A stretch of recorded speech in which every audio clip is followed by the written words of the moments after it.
Good evening again, folks. We want to welcome you to your regular Lutheran program, Mount Lutheran Connections. This is the program where we discuss all things Lutheran. We gather the facts beyond emotions.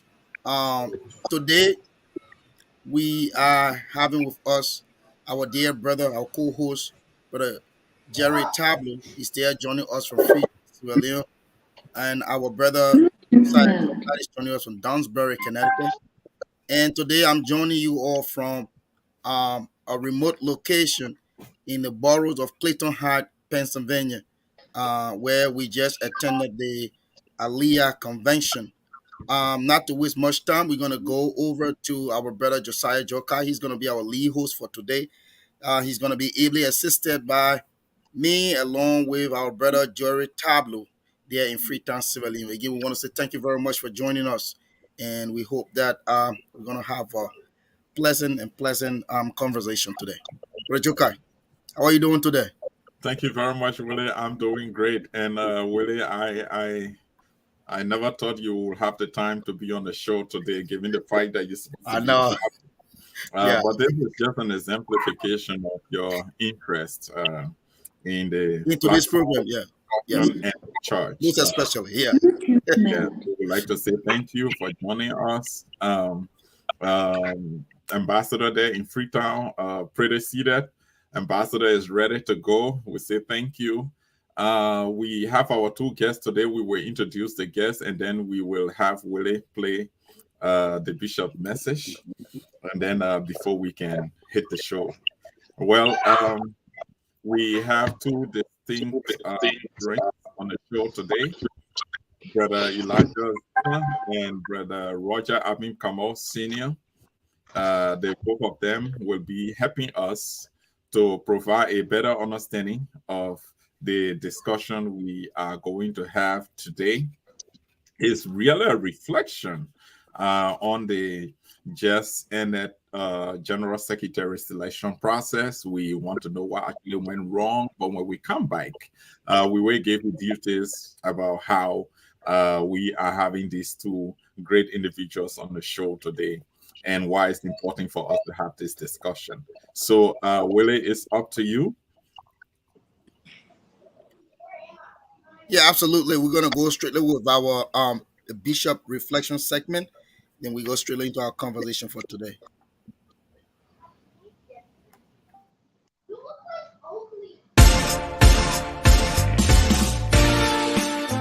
Again, we are happy to be here in the name of God the Father, to be able to encourage our church in the sense of unity. It means a lot to the growth and development of a church or any institution for that matter. We know along the road there may have been some little difficulties among ourselves, between us, but if our church must survive the storm and wave of the sea that is approaching us, or that we find ourselves in, we need to unite, reconcile and unite. And so that has been, and that is, one of my major focus, because I need everyone to participate in the development and growth of this church. And as such, we must be able to get all of our people apart with each other. So right now, we are taking the initiative to speak with those individuals and smaller groups that seems to have some disagreement with each other. I don't want to call it much a big conflict, but disagreement with each other. And we did it working because we must find a way to unite our people. Like I said before, presently, we've managed to resolve the crisis among the women of Barnabas Parish. All parties have agreed and consented that they can work together, and we will work together to improve our church. And later, I thought I was also meet with St. Matthew. Fortunately for me, I met with a cross-section of St. Matthew just about a week ago, and then we trying to sort out what can we do to unite. You know, it's important because Jesus himself prayed for us to unite, to be one. he prayed to his Father in John 17, and he prayed that we would be one. And we can only move forward if we are one holding each other's hands in this pilgrimage of tasks in the vineyard of the Master. So I'm urging all of us, no matter what our differences will be, that we seek the opportunity to sit and discuss and come to an amicable solution in the process. And I'm sure when this is done, God is going to make a way for us. And so I pray this earnest, fervent prayer in the name of God the Father, Son, and Holy Spirit for the Lutheran Church in Liberia. Amen. And we say a big amen to that, Bishop. Amen. Thank you for the message, Bishop. And as you know, this coming Sunday is going to be the Bishop Hour. That's the second edition of the Bishop Hour. So watch out for that. We're going to have the Bishop here again to have another exciting round of discussion on things that have happened since the Bishop has that with us. So watch out for that. Come Sunday, we're going to be sitting here with the Bishop as well.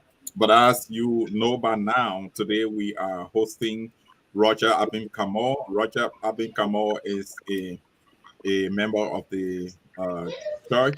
He is, in fact, the vice chair of the parish council at the St. Peter's Lutheran Church, the Cathedral of the Lutheran Church. He has a grievance. He wrote us officially requesting to appear on the show because he one of the participants. He was one of the participants in the just ended General Secretary selection process, and he's not happy the way the process was conducted. He wrote us specifically to appear on the show today to discuss his dissatisfaction. So that's why Mr. Kamo is here. We also have Brother Elijah Zina. Brother Elijah Zina was once president of the National Lutheran Youth Fellowship. By reason of that, he was a member of the Executive Council of the Lutheran Church in Liberia, and we are so pleased to have him because he's a person to reference when it comes to a conversation of this nature, and that's why we having Brother Zina on the show today to just give us his dimension in terms of how actually worked before with respect to the general secretary selection process and how actually it should proceed uh, according to the books. So today is going to be an interesting conversation where, as always, it promises to be exciting, to be fascinating. So fasten your seatbelts. We are about to take off. And we're going to go to Freetown right now where the ambassador is comfortably seated. He's going to take a look at the letters that we received from our host requesting to appear on the show. Now, somebody may ask, why are we going to display the letters, or why are we talking about the letters? This is quite important. This is part of the transparency and accountability that we preach here at My Lutheran Connection TV. And so I will turn it over now to Jerry. Jerry, it's yours. Thank you very much, Joe. And I want to also join you to welcome our guests, Mr. Rogers Abin Kamo and Mr. Elijah Zina. I think this topic on a discussion this evening is very, very sensitive. And one will want to ask, why now? As you may well know, the process started some times back, and there were people who had some serious uh, grievances as a result, as it relates to the process and the outcome of the process.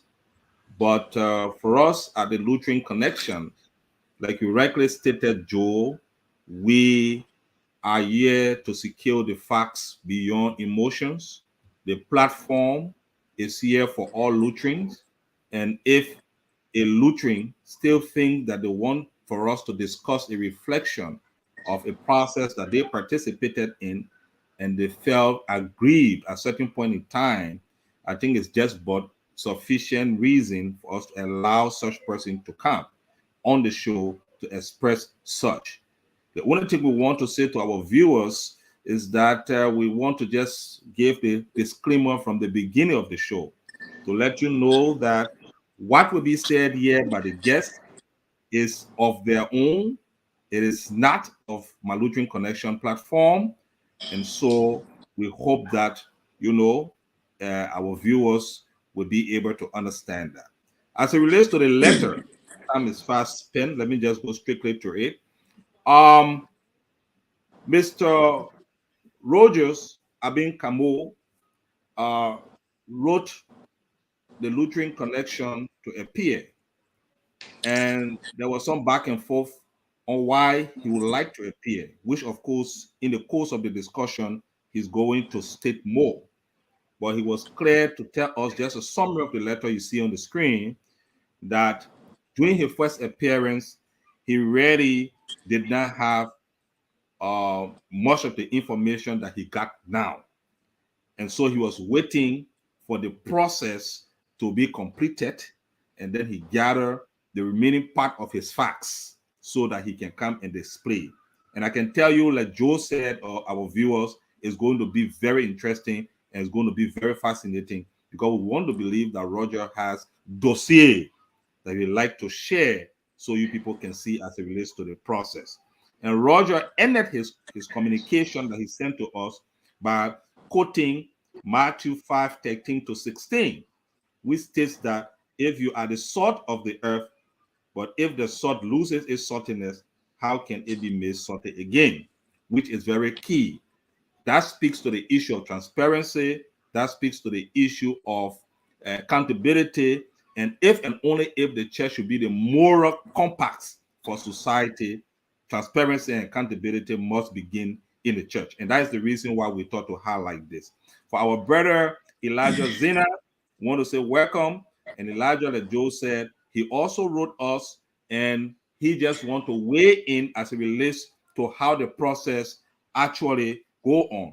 Mr. Zena has been part of the process before. He participated in the process before, and Mr. Zena have got a wealth of experience that he would like to share to lend support to the issue that Mr. Roger will raise as it relates to the process. So fasten your seatbelt. And Joe, I want to say that look, Joe and Wade, I want to say, look, it is not going to be easy tonight. So let me just stop here so we can get the ball rolling. Let these gentlemen and start firing for us. Thank you so much.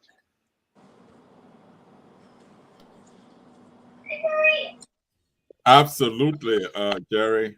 Thank you so much for taking a look at the two letters of request from our dear brothers. And without wasting time, we will go right into the discussion. But first, we want to go to Roger. Roger, do you want to say something later about yourself? I know the audience know you. Roger Amikamo is not a strange name in the LCL. Can you just talk about yourself a little bit in 1 minute? The summary, what are you doing now, your parish, and what role you're playing right now?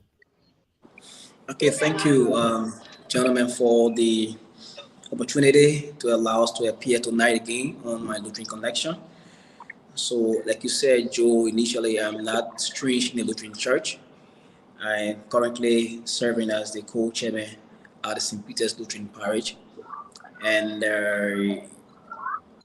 frankly, now, if you look at those who have served in the parish in those positions, history will prove that I am the longest serving executive council member in St. Peter's, for the fact that I served 6 years as general secretary and now I'm on 3 years as vice chair. That's 9 years. And I still to be correct, I don't think anybody has served more than 2 terms or 9 years on that council. Not even me. I don't even come close to you.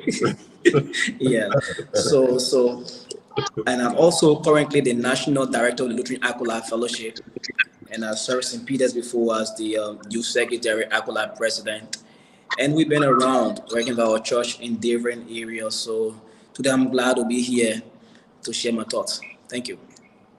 Excellent. And we want to welcome you to the show. for the second time. I think this is your second time appearing. Yeah, certainly. We want to welcome you. Brother Elijah, welcome. Thank you very much, good brother Joe, and the rest of your team. For me, my name is not a strange name. It's kind of like a popular person, especially when you serve the young people in the LCL. Like almost every part of the LCL, if you went there, somebody there, knows who Elijah Zena is. So I'm happy to be on the show today and to just provide my opinion as to what is unfolding right now and how best we can correct some of those things from happening, prevent them from happening next time, how we can proceed with them. So that's why we are here. And I just want to make it clear that our appearance on this show is not to disrespect anybody who was in that process, whoever won the process, or the people who were on the search committee. Our intention is not to disrespect them or say any curse word to them, but we are going to be talking about the processes and the issues surrounding the process. So we're talking about the process. So I respect all of them. Like now, mean as a Goveco, I got personal relationships with all of them. So there's no way that we will come here to disrespect them. We appreciate the work they did, but when you have red flags, it's important that you try to curb the consistency of the reoccurrence of the red flag, and so that's why we're here. Absolutely. You forgot to mention your dad is a pastor, your pastor's son. Jerry Pablo knows that. I don't have to say. Everybody knows that.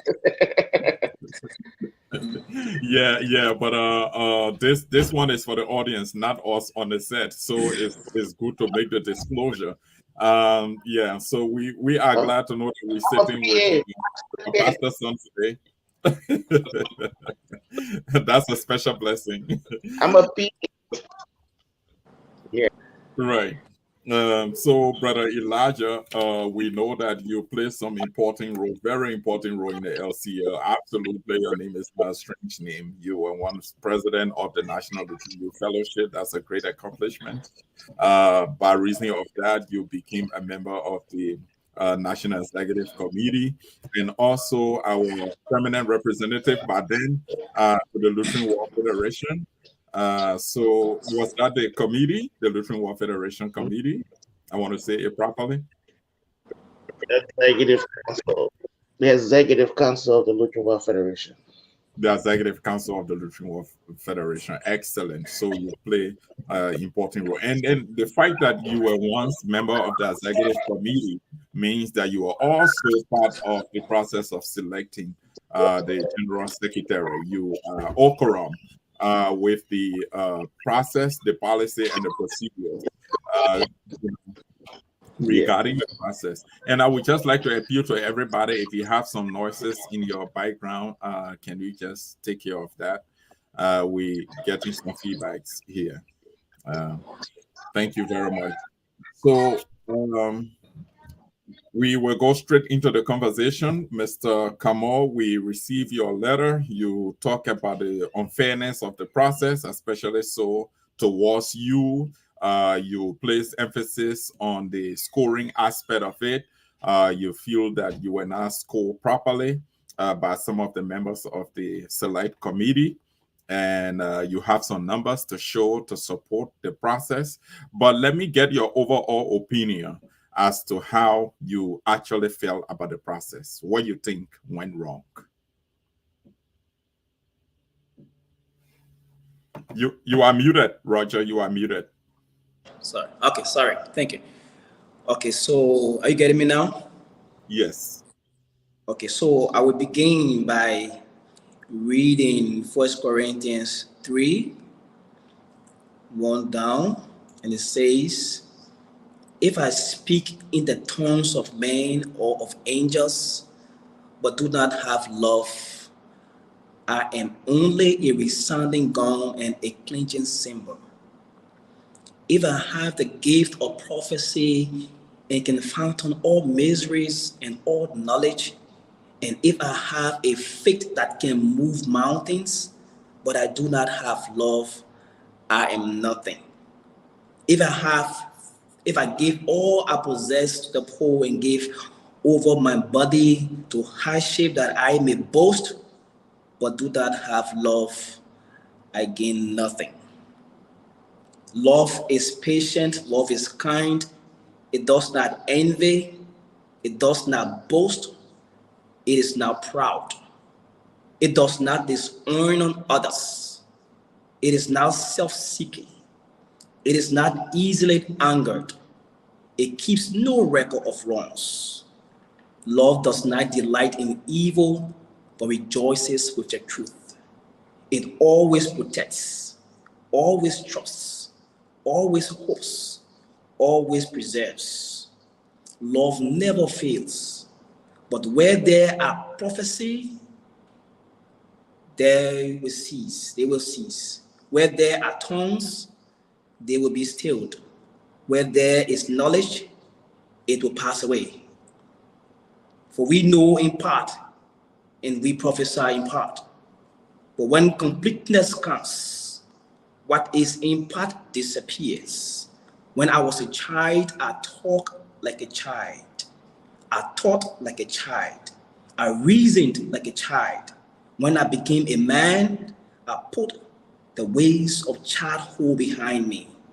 For now we see only a reflection as in a mirror. Then we shall see face to face. Now I know in part, then I shall know fully, even as I am fully known. 13. Now these three remain: faith, hope, and love. But the greatest of these is love. So I want to say here that, gentlemen, that the Lutheran Church in Liberia General Secretary session committee process ended, but it left behind footprints of fraud. And I will now mix my words. That process left behind footprints of fraud, contentment, and collusion. You all may be aware that Brother Thomas Cato was part of this process, and Brother Cato knowingly, intentionally, and willfully participated in the preliminary stage of vetting 8 candidates, in which his biological brother, Victor Cato, eventually emerged as the best suited candidate. And Thomas Cato significantly impacted and influenced this process. And I will tell you how. This represents a conflict of interest fraud. I will not miss my words on that. Okay? And chairman, the then chairman of the Govego reported the last time we appeared that Thomas Cato recused himself after a consequential and ridiculous scoring of other candidates. He recused himself. And what he did was to eliminate other competitors to get to the next stage. That's what he did. And this actually was a lip service. This was a complacency.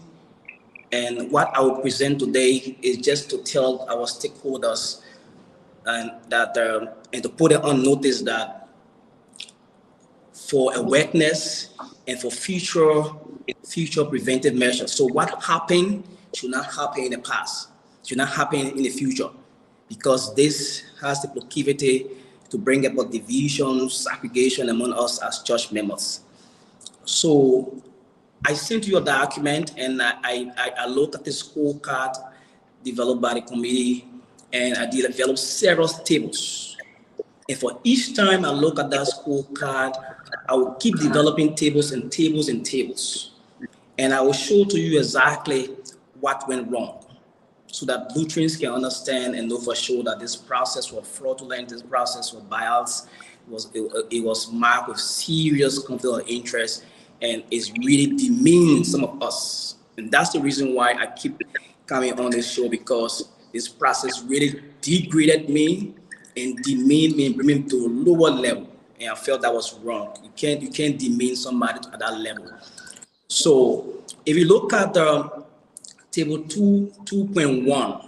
Roger, before we go to the table, before we go, we are going to go there definitely so that you can provide some justifications for your opening comments, Yeah, because yeah. your opening comments are quite concerning.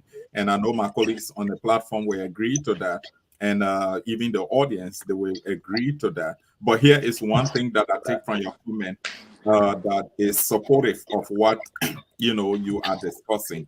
Uh, uh, Brother Govego is on record for indicating, and I want all of us to take note of that. He's on record for indicating when he appeared that during these processes, applicants are scored in the same range. So, Roger, you are right about that. He I, said that he I, can, appeared. I can even play a voice. I get a cue No, no, for I know, others who I are know. not. Yes, I know, but we're not denying the fact that he said Okay. that during these All right. processes, applicants are scored in the same range, and meaning that there was a range considered for the scoring process, and no member of the committee was supposed to score any applicant outside of that range. That's the first thing we want to Exactly. establish. Exactly. He went on to say that when I say he, I mean Brother Govako went on to say that if one of the committee members gave different score, and I will underscore that. He said if one of the committee members gave different score as compared to the others on the committee, that person will be questioned.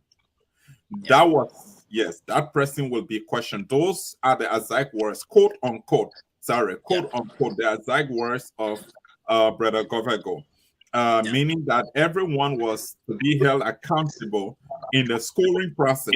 All the committee members, nobody was Yeah. supposed to score any of the candidates outside of the range. Now, Definitely. you said that Thomas Kedor, you are accusing Thomas Kedor of scoring his brother highly and then scoring others, very below his score. In Yeah. short, that's what you are saying. And Exactly. that put them out of the process from the very beginning, Yeah.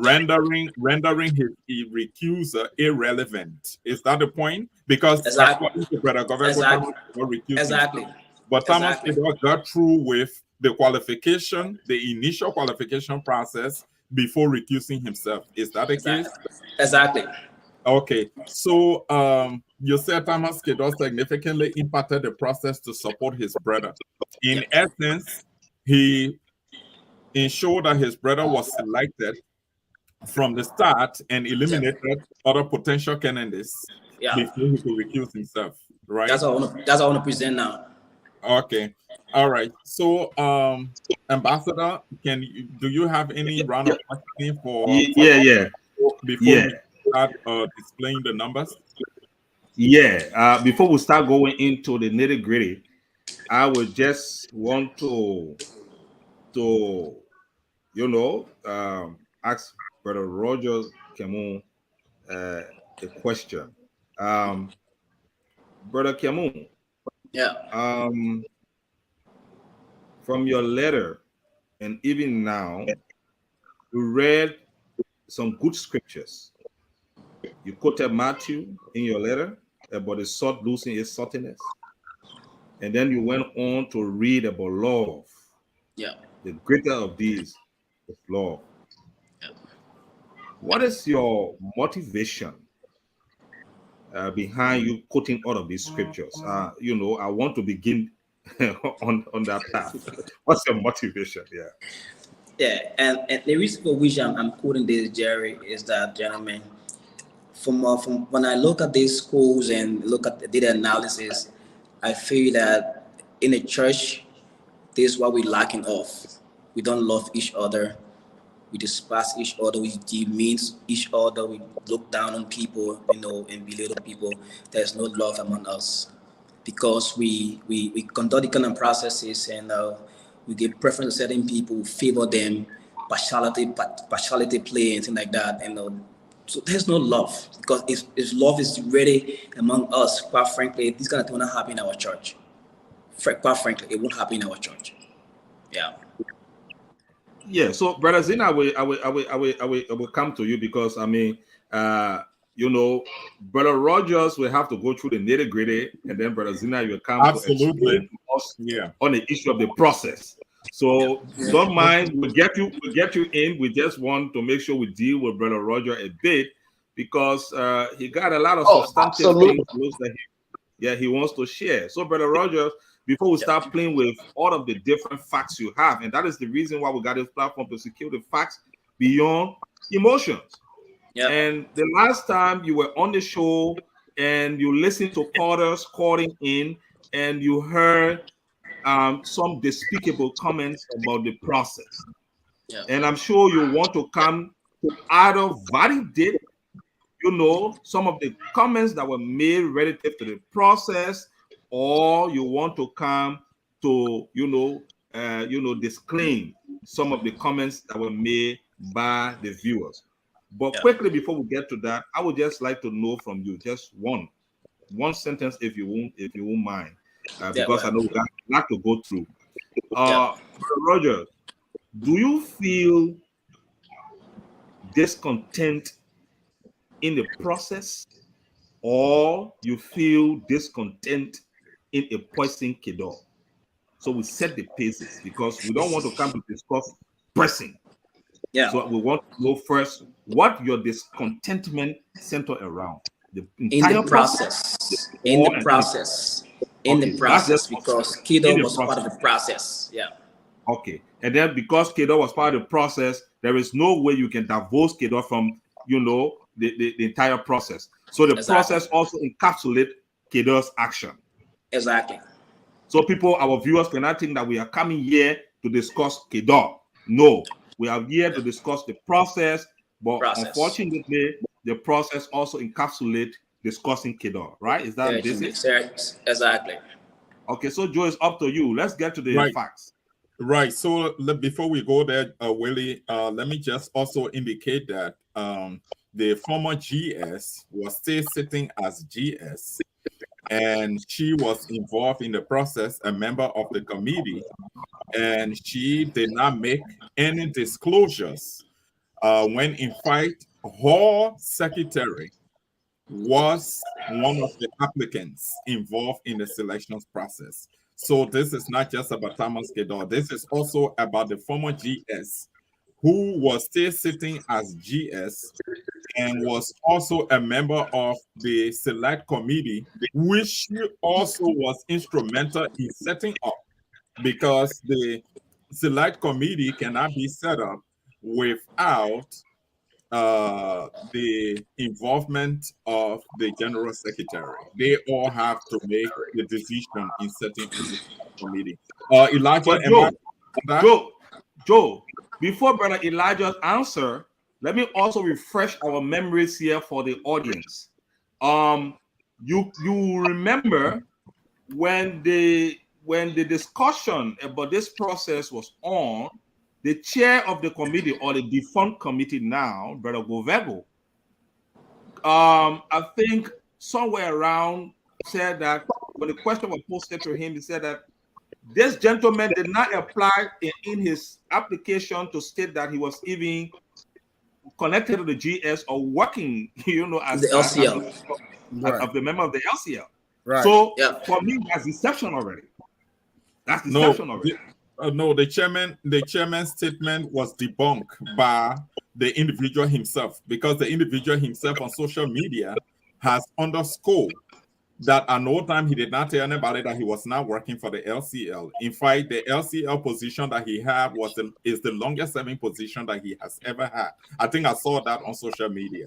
So All right, but it's it was contrary on to, social media. Was not it was it was Yeah. it was not on It it was was. not on the platform. You And know, many person did not read social media, but many person listening to us. So no I just trying to information. let them know. I just trying to let them know what the defunct, the chairman of the defunct, a committee said.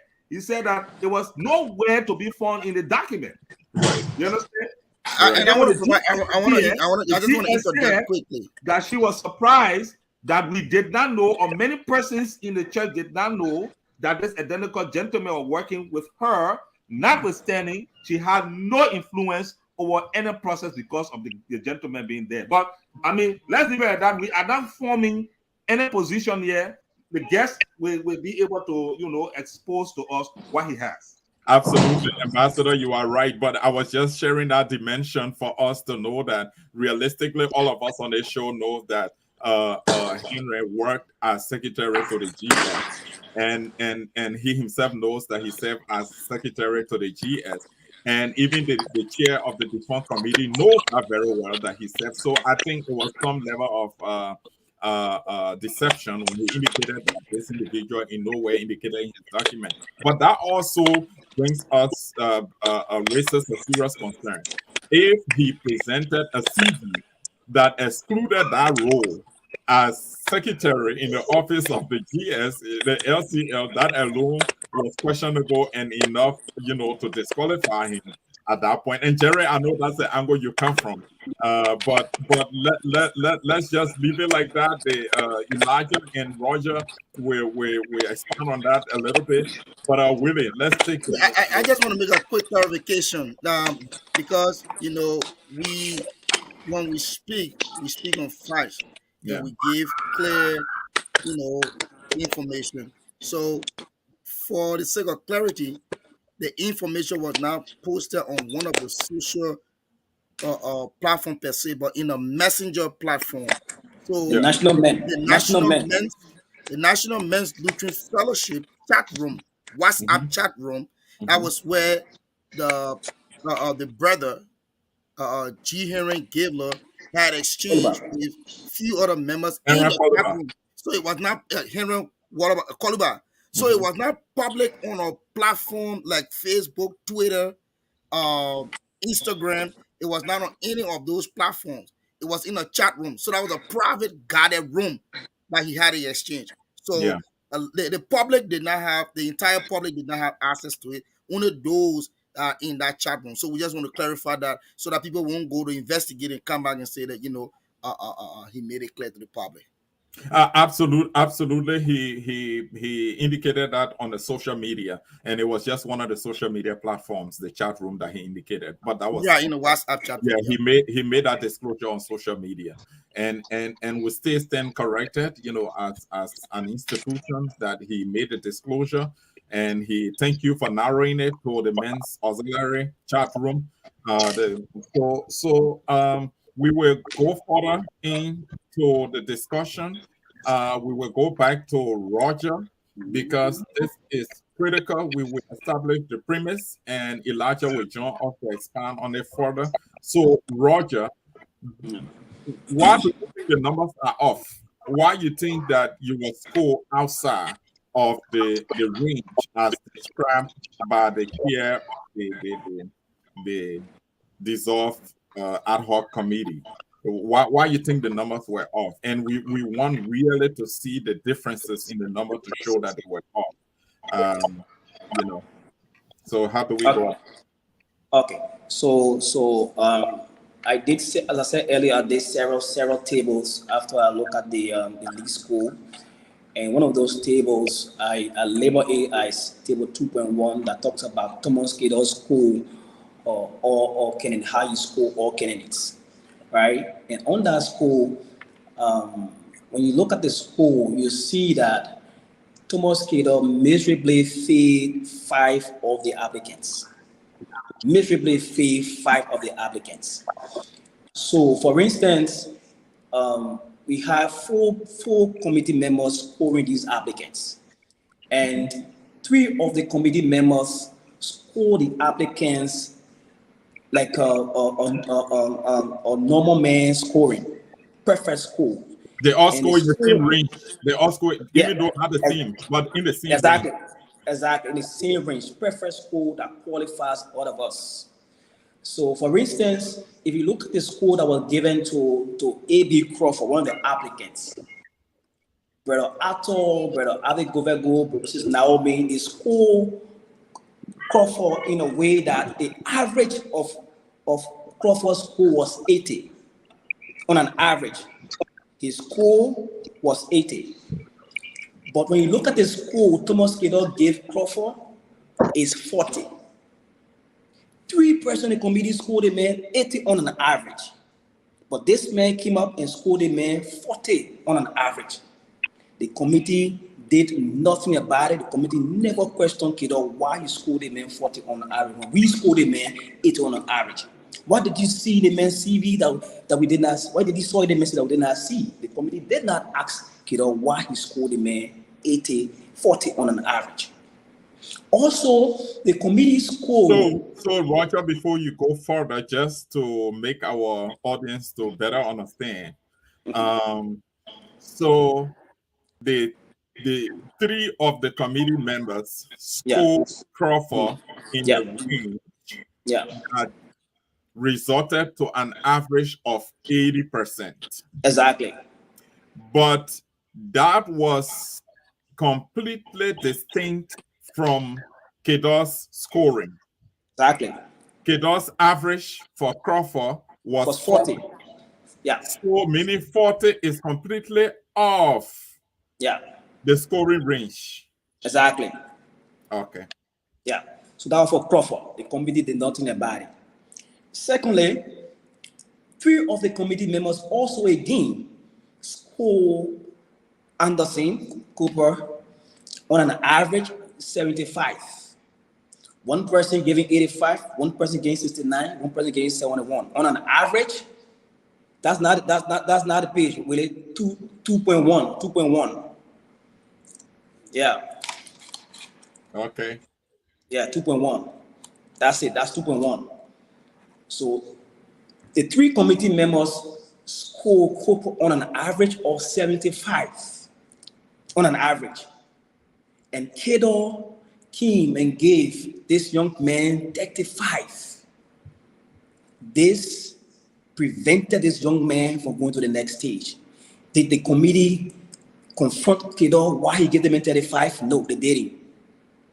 3% gave the man 75 on an average. The committee never questioned Kedo and asked Kedo why you give the man 35. That's like this man was not qualified to the next stage. Thirdly, 3 of the committee members again scored one of the applicants an average of 86. Heron Koluba, he received 83, 86, and 88. On an average, divided by 3 is 86. That was his average for 3 of them. Kido came back again and scored the man 43. 50% of what those people gave the man. 43 he gave Koluba.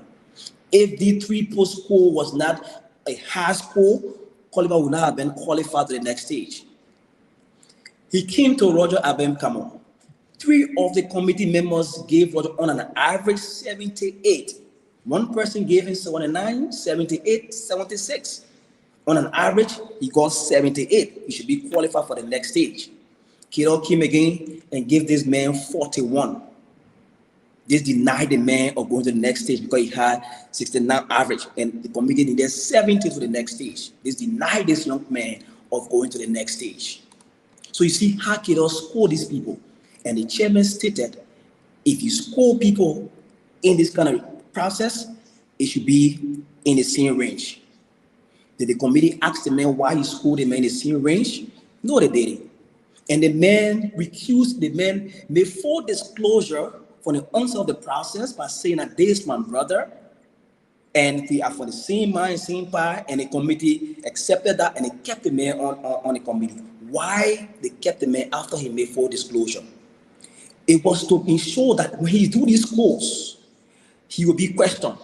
The committee will be very careful in how you score his brother and score other candidates because you have made full disclosure that my brother is one of the applicants. But the committee did not ask him why you score your brother 88, the highest, and score these other candidates this low after we scored them this high. The committee did nothing about it, did not question the man. So when you look at 2.2, let's see how he scored his brother over other candidates. He scored his brother 18 points above Zizi Moba. Kido scored his brother 46 points above Rennie. He scored his brother 48 points above Crawford. He scored his brother 53 points above Cooper. He scored his brother 45 points above Koluba. He scored Roger Abin 47 points. He scored his brother 47 points above Roger. And he scored his brother 16 points above of Tobo Jala. Did the committee ask this man why he gave this boy the kind of score? They did not ask the man why he gave the kind of score. So few questions came to my mind, bro, and I began to ask myself after I did this, why did Thomas score ridiculously deviate from his colleagues? One, conflict of interest fraud. Two, willful partiality. And three, his strategic drive to eliminate other competitors to the next stage. And because of favoritism, to why the committee member did not notify Thomas Kido's score. Either it was deliberate, it was intentional, it was collusion, or they supported him for doing what he did. So at the end, why did Thomas recuse himself after the fight? Because his mission was accomplished. And the committee chairman said, each our best practice, you must look at all the school and they should be in the same range. And the men school all this way, and I see this as a humiliation and degrading to us who have worked so hard, pay our capacity for future opportunity, and you look at what we work for in our CV, and you graded us this low. This is an insult to us. You don't treat us this way. And the committee supported this and he let it slide. So I will stop here for now. If you ask your question, and we'll move forward. Willie, I would like for you to please go back to the score sheet. And the first set of numbers that you posted was the scoring, the scoring average for each candidate. All right, yeah, we're gonna be getting to it very shortly. Right. I would like for you to share that screen.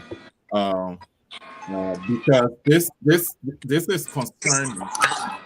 This is quite concerning, and from a professional standpoint, I think Roger has a legitimate concern to bring this to the glare of the public because this will affect his professional sojourn. This is a record, that reflects a selection process that he was involved in before, and is a record with the LCL. And so, if there's anything that tend to affect your professional standing, your professional career, I think it is just prudent to raise the red flag because it might affect you sometimes in the future. Now, looking at what we have on the screen, I know Roger explained, but here are the scorers. You have Arthur Colley, Isaac Goveko, Naomi Wilson, and you have the averages. Then you have Thomas Kiddo. Those are the four scorers. So Arthur Colley, so can you please mute yourself if you have a noise in the background, please? Okay, thank you.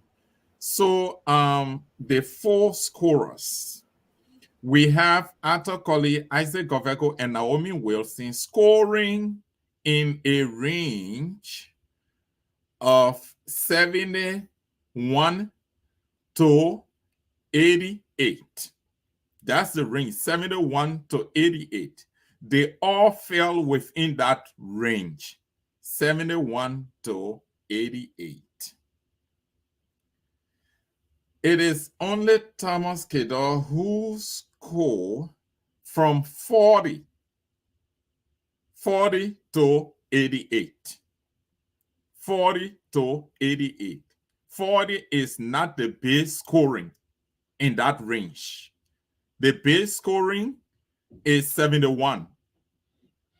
Colleagues, I'm sure you can see what I'm talking about. I'm sure you understand what I'm talking about if you see the scoring range. So here, you don't need a rocket scientist to tell you that Thomas Kedor's scoring is completely off the range because you have a range of 71 to 88. The base scoring is 71 and the highest scoring is 88. And Arthur Colley, Isaac Gobego, and Naomi Wilson stay within that range, that scoring range. The only person who's outside of that scoring range, their base scoring range is 40. That's the base scoring range, 40, which is by far 30 plus more, less than 71, which is the base scoring range. So he scored from 40 to 88. And the only person who has that 88 is Victor E. Kiddo, who seems to be his brother. So, Roger, is this the case you are making here? In terms of the difference, you are muted. Yeah, so yeah, certainly that's the case I'm making. That's the case. That's the case. Very good. So, how many persons were eliminated by this scoring? Because this is from the get-go. How many persons were eliminated that did not make it to the next round because of this scoring by Thomas Kiddo? Yeah, so two persons were eliminated by Thomas because of the way Thomas Kiddo scored them. One person narrowly crossed by 70 average, 70 points, because the other three candidates gave him a score that helped him to survive. After Thomas Kiddo gave him a 40 points. And Heron Koluba crossed to the next level because three of the committee members gave him an average in the area of 80, in the range of 80. So in no way his 43 would have withheld Koluba from crossing. So Koluba crossed, right? So it was Cooper and I who his scoring affected greatly. But the three committee members score us 76 and 78. As for Rennie, the score was a fair score because everybody scored Rennie in the same range, 49, 55, 50, 52. So in no way Rennie would have crossed. Right? So Rennie could not make it. But for Cooper and I, the committee members scored us 78 and 76. So automatically we are qualified. But because of his score he gave us, that those arbitrary score automatically deny us from crossing the next stage. And the committee sat down, looked at it, and did nothing about it. And his intention was to ensure that other competitors don't go to the next stage. And he succeeded. Now, we will turn to Elijah. Elijah, have you seen anything like this? I know you are not involved with scoring before, but a report came before you as member of the executive committee. Did you see anything like this, a scoring sheet like this in the decision-making process of the GS? Let me first say, looking at the document that Roger Kamoja displayed on the screen, it kind of just brought a whole different perspective of the process. Okay, to answer your question, no, and then I will go into that later on. But for me, the entire process of the GS selection, the current GS selection process, I think the entire process from the get-go, there were problem already from the get-go before even they selected the general secretary. Why do I say that? If you look at the report that was presented to the executive council to approve or to endorse Thomas Kiddo's, not Thomas Kiddo, but Victor Kiddo's as the favorite candidate, or the guy who, like, they put it in there, where the man good for the job, that Liberian way of doing it. So the methodology in this document that the committee cited, the very first count they have there, the criteria they set, that three members of the committee, if they made a decision, that decision will be binding. Why, with the bishop appoint 5 people on the committee? In the bishop's wisdom, the process of selecting a general secretary requires consultation, review, research, commitment to the process, and at the end of the day, he want to see a process that is transparent. But the committee went ahead. The first thing they said was 3 people in this group. When you agree on anything, the rest of the people will be considered null and void. And you will notice that the entire process, Reverend Salvador was out of the entire process. And the only time the committee report mentioned of Reverend Dua was he said he came late. Being late does not negate the fact that he's not part of the process. But the committee only said he came late and did not highlight that as a problem for the committee decision making process.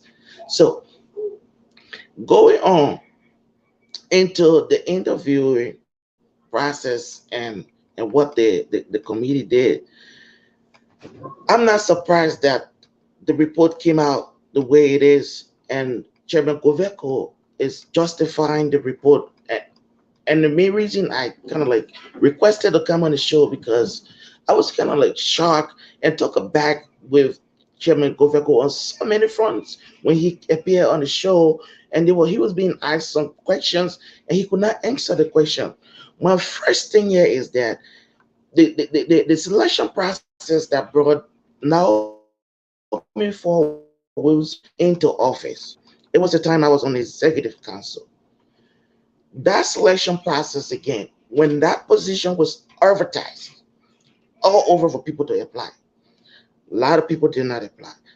In that process, Thomas Kiddo, not Thomas, Victor Kiddo, then applied to be the GS for the LCL. And by then, Asa Sanodua, who was on the committee, was the chairperson of the committee. Asset Goveko then was the co-chair to the committee. And they did not shortlist or even call Victor Kiddo for an interview, or at least to talk about shortlist him in the process. So Victor Kiddo was kicked out of the process. And then they started the whole process again to find people to come and apply for the position. And I tell you what, the process went on. I don't know. I don't want to take up all the time to go on how people were called, but I would tell you the selection process that brought Naomi Ford into office, the process conducted by Reverend Sandro Doa and Asset Goveko and the rest of the team, it was as fraudulent as this one is. And we went to executive council meeting. The process requires that the search committee goes to work, come back with your report with one name to the executive council, and that name will be endorsed, and subsequently that candidate becomes the general secretary of the LCL. But it will shock all of you to know that that year, Reverend Sonador walked into the executive council meeting with four names for both positions, the treasurer and the general secretary, and then asked the executive council to do a secret ballot to vote on who to become the general secretary without any data, without any data to tell. He said, we have four candidates for this position, two the best candidates. Those were his words. And then, okay, the general secretary and the treasurer, we had these two best candidates, and we had these two best candidates. The top, a male and a female. Expediency, you say, okay, since you brought two names, let's take the two top and just eliminate the two bottom, and we can go to that. But it was a clique that was already put into place to select the people they wanted. And that year, the executive council, the selection, the process that brought Naomi for was an election in the executive council done by secret ballot that brought Naomi into office. So the search committee report, and I will tell you all, Chairman Asa Goveko, he can attest to it, and God is my witness. He had his own reservation with the process then, with Naomi coming into office. He had a reservation. But why are these things happening? When people put self interest before the interest of the institution, these things happen. Looking at the data pattern and the way in which the committee did its job, there's so much lapse. It's not possible in this current age and time. You don't have a committee meeting on the same day, drawing tests, interviewing, and coming up with result on the same day. You will make a lot of mistakes. it means that the committee was not really committed to the process. Everybody went there with a mindset of what we're just gonna do it. We get it put out there. They may qualify for the job already. We'll go to the man, and people were All right. not paying attention. Okay. Brother Zina. Sorry, I think you are coming in broken, but let me just ask a very quick question. You participated in this process before, I guess, as I Mm-hmm, heard you elaborating quite frankly. mm-hmm, And you saw the analysis displayed by Brother Camo, which is very mm-hmm, concerning, very, very mm-hmm. concerning. I will want you to please weigh in as it relates to the issue of when you participated. I don't know if you did scoring, but to weigh No, in with the issue, you did not do my scoring. level of participation. No, listen, my level of participation is the final stage of the whole process. So when the GS process, the whole search committee process is completed, the name comes to the executive council, and the only thing executive council is doing is endorsing that name based on the report presented to them by the chairperson on the on the search committee. But during my year or during the year of Naomi Ford Wilson, that process did not happen. Reverend Sanador will ask for the data. What's the data? Because he said these people had the same, the four people for both positions had the same score that makes them qualify for the position. And we were like, okay, it's not possible in the world that everybody will have two, like four people will have the same qualification for the same job. What is that data that will give this executive council an opinion to make the decision to confirm whoever they want to pick from your list? But that data was not presented. And before Reverend Dua even read his report to the executive council meeting, Reverend Dua told the executive council meeting, this report is not concluded, but we're going to be doing a secret ballot. In his opening statement, a secret ballot. That was the first thing that came from his mouth. So there was no data presented to the executive council. And let me tell you, serving on the executive council of the Lucha War Federation, I was on the program committee for World Service, LWF. So in that process, we had the opportunity to recruit candidates and hire candidates. And whenever there was a candidate that was to be hired, the hiring manager will send the confidential document. That confidential document is the person's CV and all of their employment history and everything, and send it to each of the committee member to look at it, and then they send their final decision, and you're able to compare and see why they came out with that decision. There's so much transparency in the process.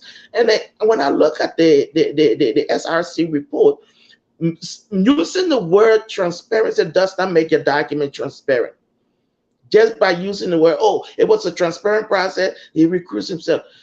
By shortlisting alone, that was a conflict of interest.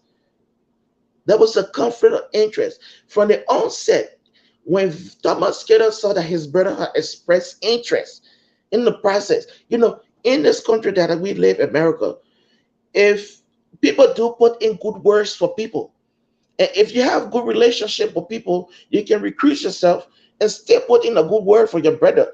And if the committee see it necessary, deem it necessary, they can select your brother based on your relationship and recommendation and based on the process.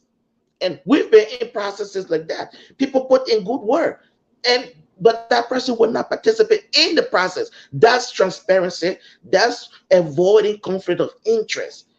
And when you come out with a report like this and give it to the public, you brought, like there are so many things wrong with this report. Like I say, if we want to Okay. go with the report that they gave and take it page by page, there are so many things that we can dissect into this report to just point out the lapses that the committee had. That you will see that they were not committed to the process. You can meet one day because if you just met one day, drew question interview, and text people everything, that's a process that is liable to so many errors, Okay. and it Thank does you. not show We come. transparency at the Yeah, we end of come the day. back to you, brother Camo. I mean, I must be frank. You really trying to unravel some shocking information based on the data and analysis made. You could understand already from the first phase of the analysis. I show you guys several phases to go through. There, there is something. There is something that is concerning that should draw our conclusion. But before we take the second round of the analysis, I want to know, man, Roger, your colleagues who participated in the process, they are quiet and they're moving on with their life. And why are you so, I know you say demeaning, but what's so demeaning about this stuff? I mean, we in the church, there's a church thing, we are all brothers, so if one brother got the thing and you didn't get, what the meaning about that, Rogers? I mean, this the church, man. It's not a circular war. We shouldn't take things that the people outside take it. It's the church, for the matter of fact.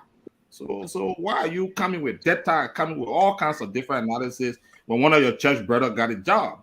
Can you? I mean, tell me why the other brothers are there, they happy and they're moving on.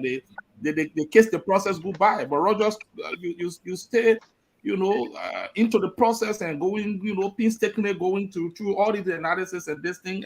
What are you trying to prove? Thank you, Jerry. He just said that's a church. We're in a church. That's a church.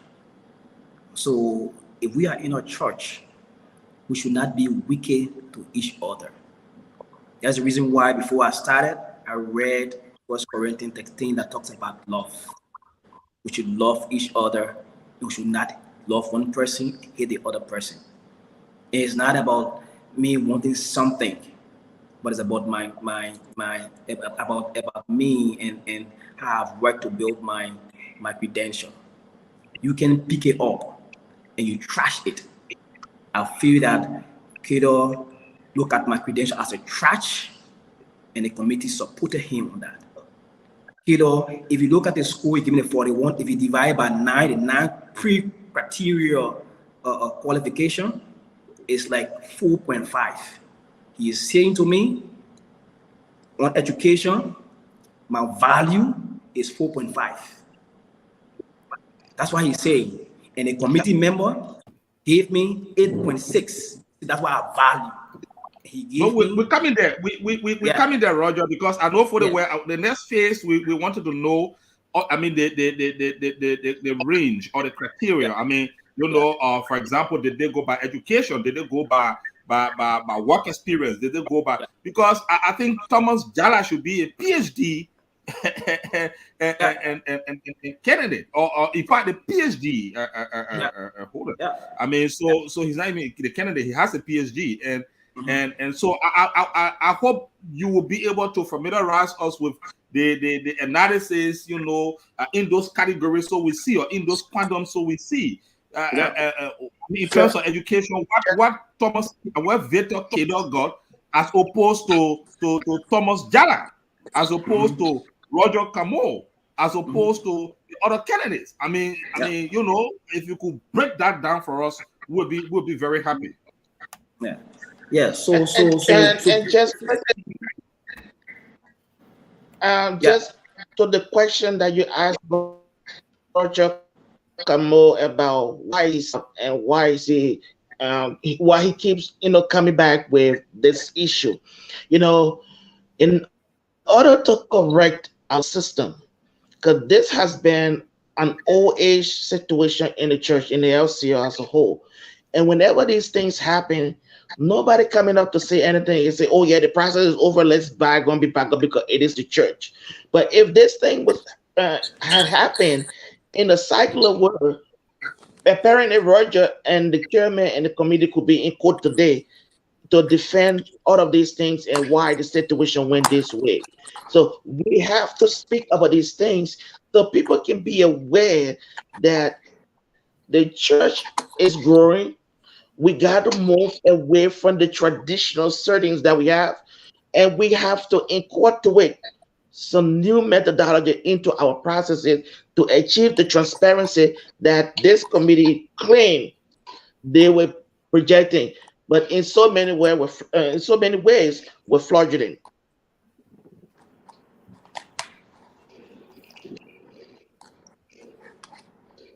Thank you. I think, Brother Zina. Yeah. Okay. Yeah. Thank you so much. So we will go on to Brother Kobe. He has been patiently waiting, and I'm sure he got some questions in the second round. But Roger, before Brother Yeah. Kobe come in with his question, I ask you a question in terms of further breaking down the analysis. Because you are giving a generic overview and giving the total average for what I saw, in terms of all of the scorers. But I don't know if you did an analysis and taking them bit by bit. And I'm concerned about, firstly, to tell us what were the category giving you people in terms of the grading. Did they go to education? Did they go through work experience? Did they go, and how was it? Like piece by piece. And after that, then where you can come in. Yes, so the committee had a pre-qualification criteria set, 9 different criteria. Education 10 points, experiencing programs and project 15 points, experiencing development 15 points, experiencing people's management 10 points, experiencing project proposal 10 points, budget management 10 points, professional communication 10 points, working with donors 10 points, and computer knowledge 10 points. But the test paper that generated those scores, those final scores, you cannot see those test paper, right? But what I did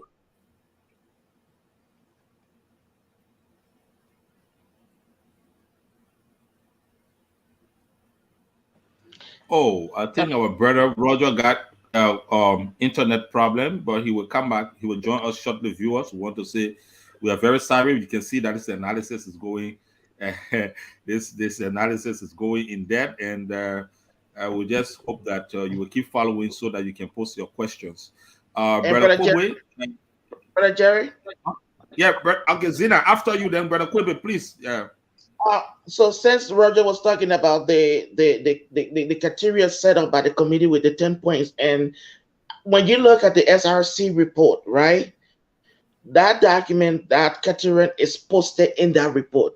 Now, my question to that is, why did you attach the sheet of that criteria to the report, and then you did not put any data into that, but you attach an empty Excel sheet to your final report and say this is the criteria that we said, marriage, 10 point, this, that.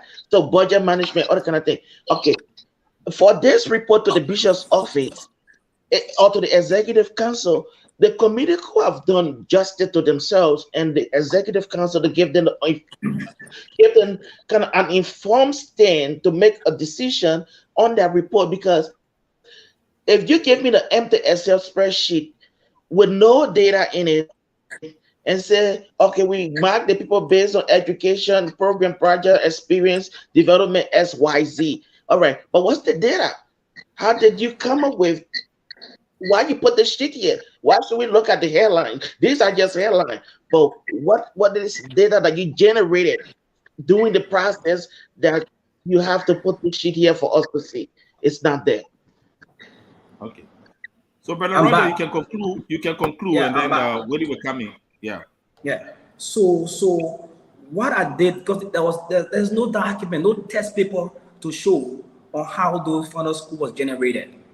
So what I did was to take Thomas Kiddo's score for each of the applicants and restructure a score for each of the criteria, qualification criteria. For instance, he gave Zizi 70. So I divided 70 by the 9 criteria. That means he gives us 7.8 on each of the criteria. For his brother, he gave brother 88. So divided 88 by 9 is 9.8 on each of the criteria he gave his brother. For Rennie, 4.7 because he gave Rennie for the Do you two. have So that? it's Do you have that 4.7 analysis on each before of the you? Do criteria. you have that analysis before you that Willie can that you can share with us on the screen? Come again? Is Do it you part have of the doc? Is it part of the document you sent to us? Do you have the analysis before you that we can share so the viewers can see? Yes, I have it here. I have it here. Okay. I can send it now because the first time I sent this one and I redo that thing so I can also send it. No, You so know, you can see. So what I'm talking, I will send it. Brother Okay. Roger, Okay, then finish. Then the finish. PDF Then you finish. sent. Then finish. Then you can send. When you finish, you can send. You can send so it can be shared. And then while waiting, go on with the question. So But just conclude your thoughts. yeah, sure, I'll do that. So for Crawford, he gave Crawford 40 average. 40 divided by 9 is 4.5 on each of the criteria. For Copper, you get Copper 35. Divided by 9 is 3.5, 3.9. For Coluba, you gave him 43. That's 4.8 on each of the criteria. For Roger Abenkamo, you gave him 41. Divided by 9 is 4.6. For Thomas Jah, you gave him 72, 8.0 on each of the criteria.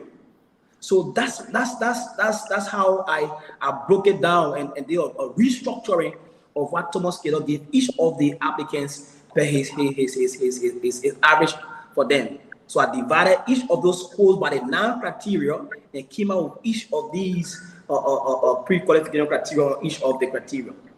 His brother is the highest 9.8. 9.8. That's what he did.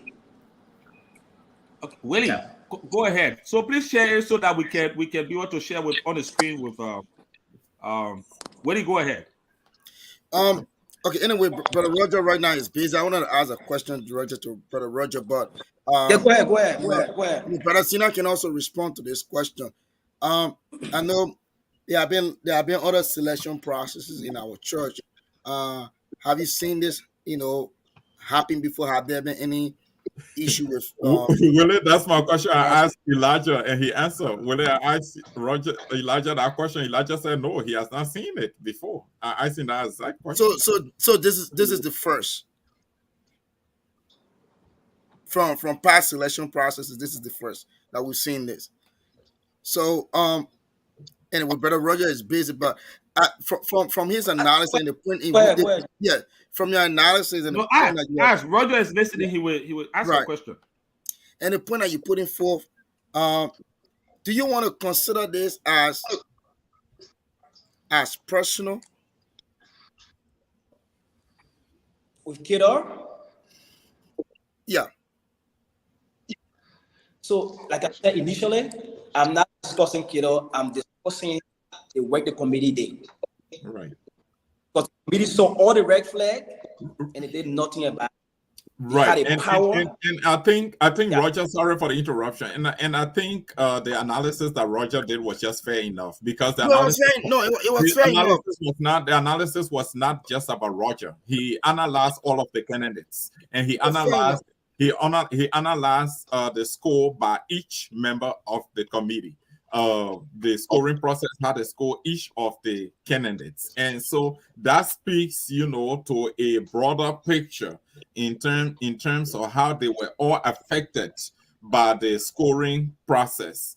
But my question to No, Roger no, would just to be. complete, BJO, just to complete. I know that the reason why I asked the question, I know there are other people that are affected by the way Mr. Kidder graded them, but equally so, we're talking about fairness, we're talking about equality, and we're talking about speaking the truth. Okay, and when the chairperson was on the show, the chairperson, and earlier on we spoke about it, that he mentioned Brother Koluvas, the former GS did not mention that she like she had a direct connection. Him being her direct secretary, she should have also recused herself from the process.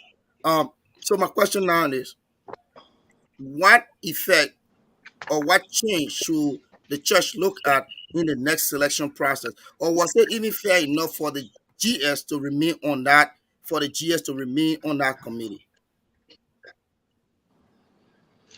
I And mean, I can either try one of to the, answer your question. yeah, go I ahead, can brother. I can I can answer that question. Um, Professor Terry Elton and Heron, they wrote a book called Leadership in Congregational and Nonprofit Management.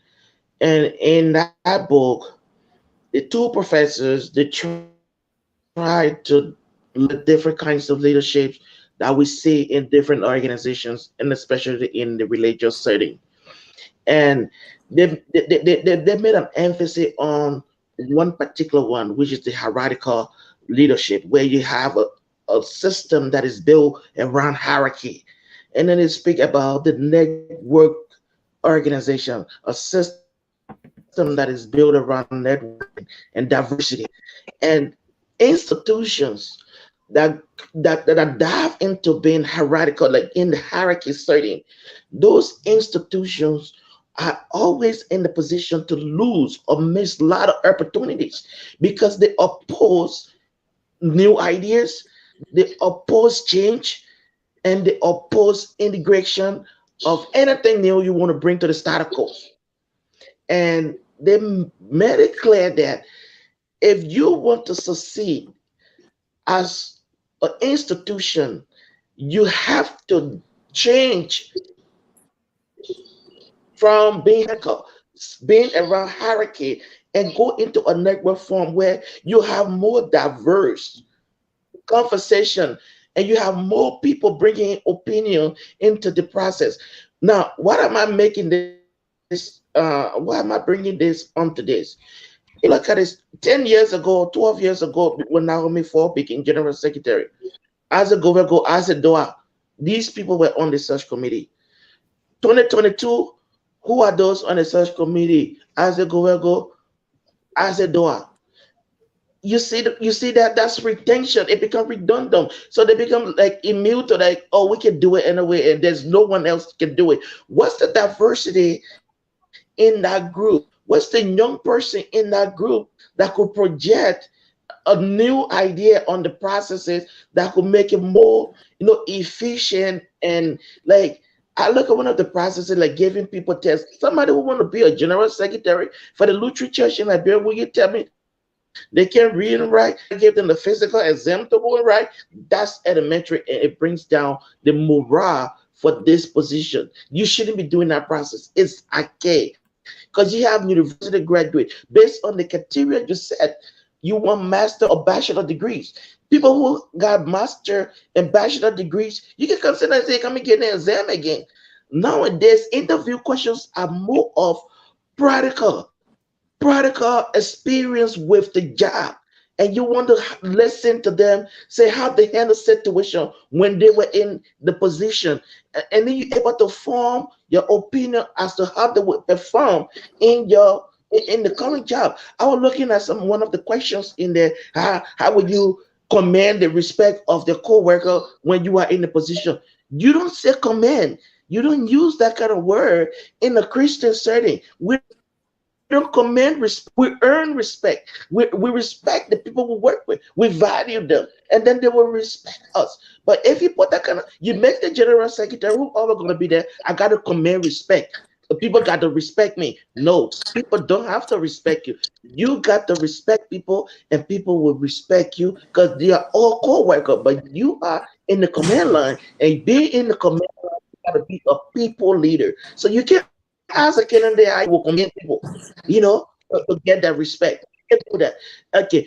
And then another thing that I saw with the report that, that just speaks to such doubt and brought out to my mind was when they recommended, when they brought the breaking down of the candidate, how they came out with the opinion among the four candidates that went, the six people that went forward. Thomas Jala and Henry Kolba, they were tied. So therefore, Thomas Jala makes 1,000 out of his from a job. So they are not inclined that he can take $500 for the current position. But then they go down for Victor Kedor and says, Veta Kiddo works for Central Pay. He does that. He does that. But they did not disclose how much Veta Kiddo makes at his current job in Central Bank, which I know is one of the least jobs over there that you can do. His salary is not even in the as him to be corrected. But then his salary range is between and 1,500. And then they say you can make it be negotiated. What's going on here? It's signing feature. You can say it can be negotiated after executive approves it. Okay, so Okay, Zena, brother Zena, sorry, we good points. We got a call. We will take the call right now, and then we'll come back to Roger. All right. We do have a caller. It's actually the committee chairperson. He is calling in from Liberia. Hold on one second. Go ahead and state your name and your points, please.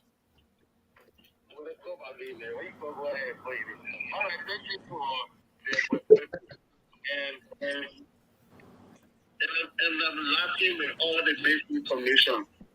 We keep saying this is a church and we're not behaving like a church. Those of us who are in our committee had no personal interest in anybody. And I will not be paid for what I did. I had to leave my job to stay here at LCL. Alright? And we need to be careful what we say about people. And I just want to correct some of the misinformation. I see Brother Gina is struggling and touching the membership. Other people.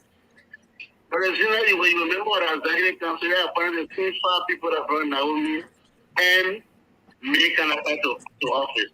Me, Pastor Doa, Father Yakazua, another person for Sinapis, and place my life. But today we are questioning that.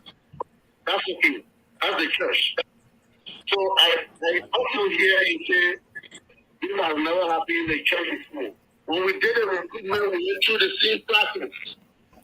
But the Redeemer decided to short circuit this process. And you are aware of that. I'm happy that you say on the show, I have my own reservation. The same thing we did, that's what we did. And then you say we didn't call Victor Pedro. That's not true. There are only 3 people that time who applied. Victor Pedro, Naomi Wesley, Peter Froman was there, the administrator of Foreign Hospital. 3 people. So the committee decided send 3 people and we just keep going on. We interviewed the 3 people. We interviewed the 3 people and now we came on top. We did the same process, but the chairman short secretary. And there was nobody who signed that report. Who can't go up place for right now. So we refuse. We say you can't go there and go vote for people. This is professional position. So the committee should have a written report. That didn't happen. You were under executive council. Let's have questioned that. Let me come back to some of the things I've been hearing. And I hear Roger says he's been, we have been meeting and all of that. And also my good friend, oh God, do wait a minute, just decide you. The first thing is that the coalition wants to put the keep aligned Roger to come on the show to discredit people. I have said, let me repeat, if Roger feels strongly about this, not because Roger is going around and telling people I'm the next general secretary, so he's trying to find scapegoats. It's just strongly about this matter. Why are you having fire complaining? This is a term coming to an end, for heaven's sake. And he's going around and delegating people. And then we put in Bible presence, no, this is a church, this is a church.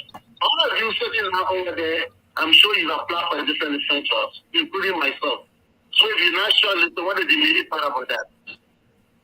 Quite recently, I was nominated to be Deputy Chief of Party for one USAID project. You never called me. We were not selected. We will file with all the documentation, we were not selected. So I should go to USAID and say, you demean me? Come on, gentlemen, let's be serious here. If Rogers gives strong love, but then we can't complain. Okay? There's no reach. I see Joe trying to I say when you do interview, there's a reach. But there's no base. I didn't say that. There's no base. I mean, you can decide when you don't look at the school, you can say this is a big school. But there's no base. But there's a reach. And everybody else should find that reach. I'm not going to discuss with you the little bit of what happens in the room. Another thing I'm hearing, I already have questions. Just give me a few seconds. Let me select my questions. Okay.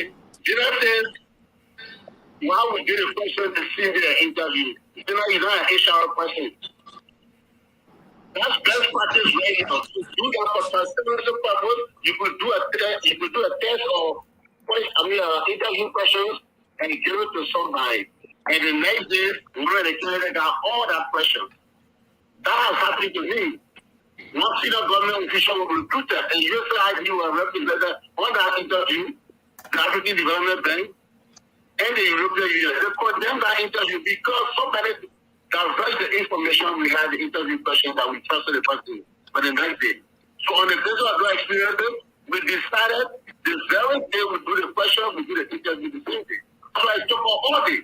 We did a season of executive director of LCL to power. We did it all day. For the public people, we stayed all day after 8:30 in the level, completed the process, and everybody knew who was selected. So you have to question it. I really don't care what you want to do. Let them decide, you can throw the stuff away. Whatever happens, just throw the stuff away. Now, also here, our colleague in says, this man has PhD and all of that. Your own your own constitution. Your own constitution says someone must have first degree in business administration. So we're not looking for a PhD. And if we're really this critical, like the look at you, you sit down and say, hey, you want to qualify for the job? You want to qualify for the job. I also hear you say, we didn't indicate the salary, the method, whatever. No, my friend.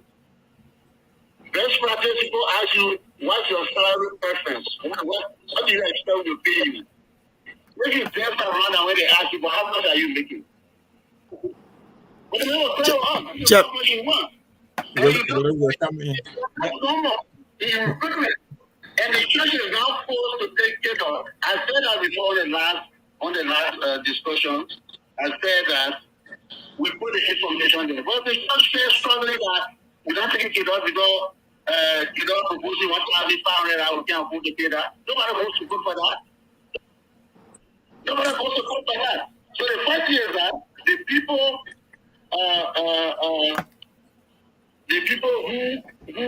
who give Roger this information, they're not doing well for the church. And they're not helping Roger. It's not be professional. You should not come and be discussing people all over the world. People do shortlisting, that's how they do it. You look at the CVs, they grade the CV. If you were not shortlisted, that's not a problem. My figure has not been shortlisted for many jobs. If it is some of this on our platform, people are listening to us. Chairman, just 1 second. We got a few questions, please, Chairman. Thank you, Mr. Chairman. Really, thank you. Thank you, Mr. Chairman. We appreciate the fact that you are able to join us by way of phone. And that is the principle of my Lutheran Connection, fair, equal treatment. And we give everybody the opportunity, even though you started. Sorry, I gotta interrupt you. If you're talking about the reflection of what went wrong, and the people who were involved, you're not inviting another, you only inviting somebody who's going from one platform to the other to discredit us, and you invited them. Mr. Chairman, let me correct you. Mr. Chairman, let me correct you. This is Mr. Chairman, let me correct you, please. This is our show, and I will correct you. Mr. Chairman, Mr. Chairman, hello, Mr. Chairman. Hello, Mr. Chairman. Mr. Chairman, one second. We need to correct you, Mr. Chairman. We did not invite Roger. We did not invite Elijah. They wrote officially requesting to appear. So I'd like to make that correction before we go any further. And this platform, Mr. Chairman, let's understand. 1 second. Chairman, go. We understand each other, Chairman. Chairman, go 1 second, please. Can you please let me make the point, Mr. Chairman? We listen to you all through and allow you to discuss, to present your points. Will you please listen to us, Mr. Chairman? Thank you. Thank you very much, Mr. Chairman. So, as I was indicating initially, I'd like to make the correction that we did not extend invitation to Roger. We did not extend invitation to Elijah. Both of them wrote requesting for them to appear, and it's Roger's right as a Lutheran wherever he wants to air his grievance. This is a Lutheran platform. So a second to the correction I made, it is incorrect to say that he is just moving from platform to platform. This is not a circular platform. This is the LCL related platform. This is my Lutheran Connection. And here, every Lutheran has the opportunity to come here and discuss what they feel strongly about in terms of contribution to the growth and development of the church, or issues that are bordered around transparency and accountability. And this is one of those issues. That's why we are having Roger and Elijah here today. But let me just ask you a question, Mr. Chairman. The numbers that Roger is discussing here today, are those numbers reflective of the results of your selection process? Do they reflect the scores that were given to the candidates? I can't respond to that because I don't have it in front of me. Mr. Chairman, you follow the show. You also quoted us. You quoted me. You quoted Willie. You quoted Roger. You quoted Jerry. You did that cogently, meaning you follow the show very religiously, Mr. Chairman. If that's the only part that you did not pick up, because we had it on the screen for a long time, Mr. Chairman. We had it on the screen for a long time. We can still screen it. We can still screen it. Mr. Chairman, you want to review, you want to look at it and then confirm that it is your report? And I'm not talking anything here. It's just one of Roger on the show, and you allow that because you want to get the wrong people. This is not professional. Mr. Chairman, it is professional. We got you on the phone. We wouldn't have even allowed you. It was our will. It was our will to decide whether to accommodate you or not, and we did. We are on the phone. You now have the platform, Mr. Chairman. Can you use the platform now, Mr. Chairman, to differ with Roger in a way that the audience will understand it? Because we're doing this, we want to do this without any measure of emotions. This is about the church. This is border on our faith. This is border on transparency and accountability. Roger feels aggrieved. If he has to take the issue to the LCL formally, he can do that. But for us at My Lutheran Connection, any member of the church who has something that they want to air, it's our responsibility to accommodate them. That's why we're having them here. So, Mr. Chairman, you can use your opportunity that you have right now because we're having you, and we're not going to cut you off. We're going to keep you on the phone to say exactly all the things that you want to say that you think is wrong and right. But we also feel that you should be able to tell us when it is right and tell us when it is wrong. You have just alluded to so many things we said on the show, but you are not alluding to the numbers that we screen on the show. And we want to make sure that those numbers are reflective of your data from the selection process. Are those numbers really the scoring from you, Naomi, Arthur, and Thomas Kedor? That's what we want you to please confirm, Mr. Chairman. Can you please confirm? Joe, I'm using my phone. I'm not going to confirm any number because tomorrow I will be quoted. If you are giving me notice, I'll bring my laptop to the home. Correct. Chairman, just to clarify, Chairman, go, just to clarify, the flyer, look, let me clarify quickly, Chairman, go, please. The flyer for this program was up since Monday of this week and until today. So we had sufficient time and it was publicized on all social media platforms that we have access to. So I believe you saw it and you were informed about the show. So had you, inquired to appear alongside with them, that would have been better. But it was not Nicodemously done. We publicize all of our program before our guests can appear on the show. I just want to make that clarification. Now we did not just call them secretly on the show. The first thing is that the flyer does not suggest or doesn't indicate that Roger did this and another thing will come. Does your flyer suggest that? No, the flyer didn't suggest it, but we said what went wrong. So, if you were interested, you would have come on the show as well. Willie, the chairman is right. Probably he did not see the flyer. He said he saw it, but he did not know the analysis that Roger had. That's okay, Willie. It's understandable. Probably he did not see the flyer, just as he is not watching the show. He is only listening. Willie, let us not take that. He's only listening. He's not watching the show. That is why he did not see. That is why he did not see the numbers when we posted the numbers. So let us not drag that. The chairman did not see the numbers when we posted the numbers, and he's using his phone. So that's fair enough. Mr. Chairman, Jerry, we'll go to Jerry. Yes, Jerry. Josiah, we're going to Ambassador Jerry. That is the reason why we said that our platform is to secure the fact. That is why we said. No, one second. Yeah, please allow Jerry to speak. Then you can come in with your clarification for Henry Coliver, please. Okay. Mr. Chairman, we want to say thank you so much for taking the opportunity to clarify. And as I said, that is the reason why our platform is about securing the facts beyond emotions. So I know for the way that this thing is a very serious issue, but we want to take a deeper dive and get to the bottom of this entire process. We are on the process. We are not here to attack anybody. My question, Mr. Chairman, is very simple. Mr. Chairman, can you allow me, please? Mr. Chairman, can you allow me, please? My question is very simple, Mr. Chairman. You quoted me and said, I said PhD. And I want to put it in context because I was asking for the various categories that these individuals were graded.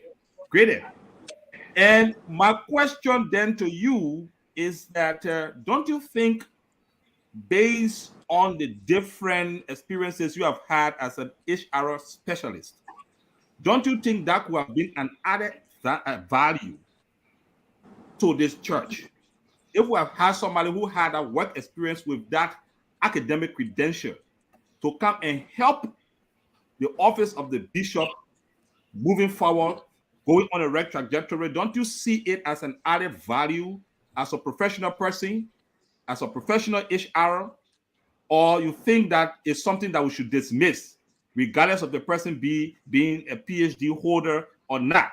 That's part of the fact you mentioned that you are talking about first degree, but you have somebody who was, I can say, more than competent for that process. Just looking at that and looking at the grades based on Rogers' analysis, unfortunately, that you did not see. Could you care to comment on that as it relates to the issue of the person's credential, academic credential?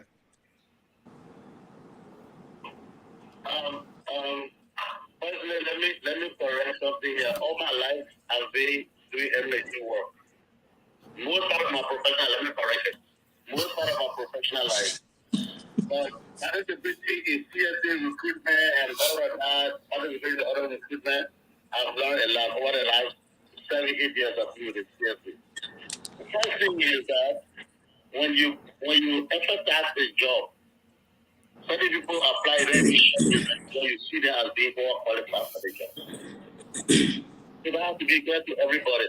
So the whole argument about let me see that as an added advantage and all of that. And let me get into the hard truth. If I was making the decision, right? If I was sitting up behind the conference desk in CSA with my police and we're looking at TV and doing short lists, which Reverend Jala went, will not be recommended. The first thing is that Reverend Jala runs an engine where he's the boss. He decides what happens and what doesn't happen. He controls the considerable number of resources. When he comes, he has to take instruction from the bishop. And there are other things he can't do unless he consults. Where he said is a minimum consultation. And when you do recruitment, from what I learned from people who are HR professionals, we do recruitment, you look at all of this. I see people say, okay, and the last time Joe said, when I was there, this way Joe said, well, the pastor said he would just take $500. So we're not going to care the amount of money that somebody can take. That is 5 cost for you not taking that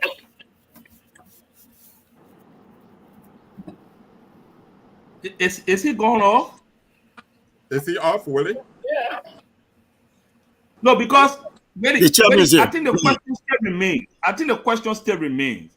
And if the chairman feels strongly that he needs to get his laptop to come on the show, we can stretch the time a bit so the chairman can appear on the show with his laptop.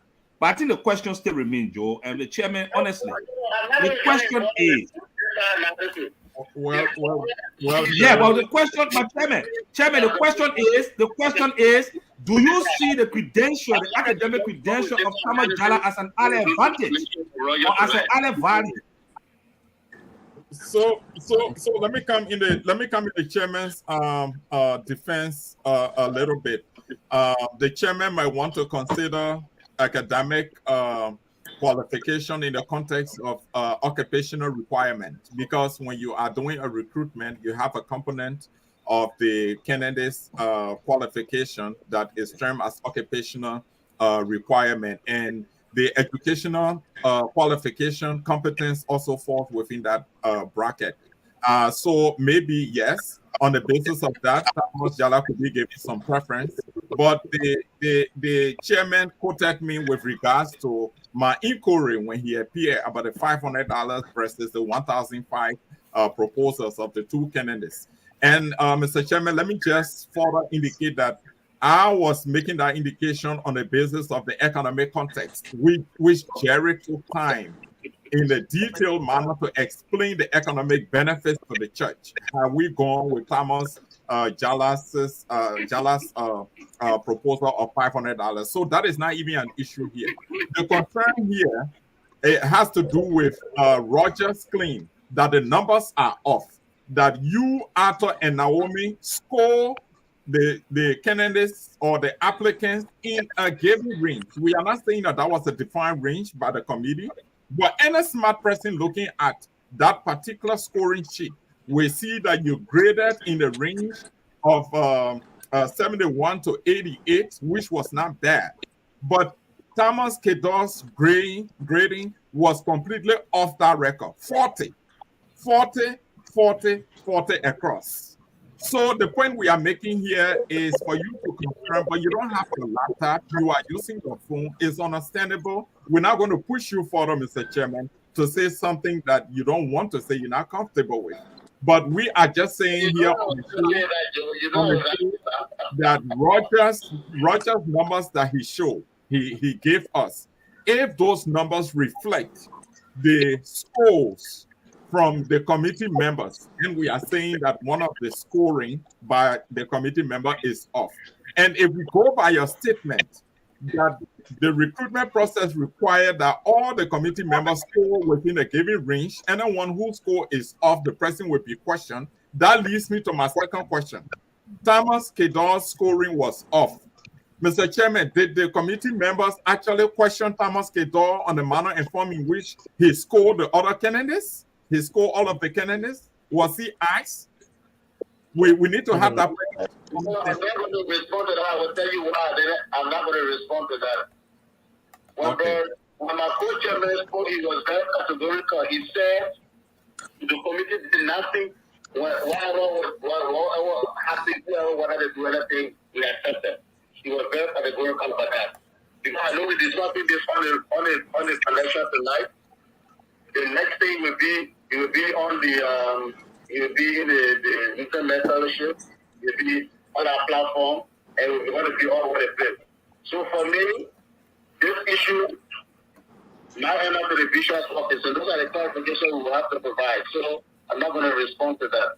The school, why you have done the analysis, and they can interpret it the way you want to interpret it.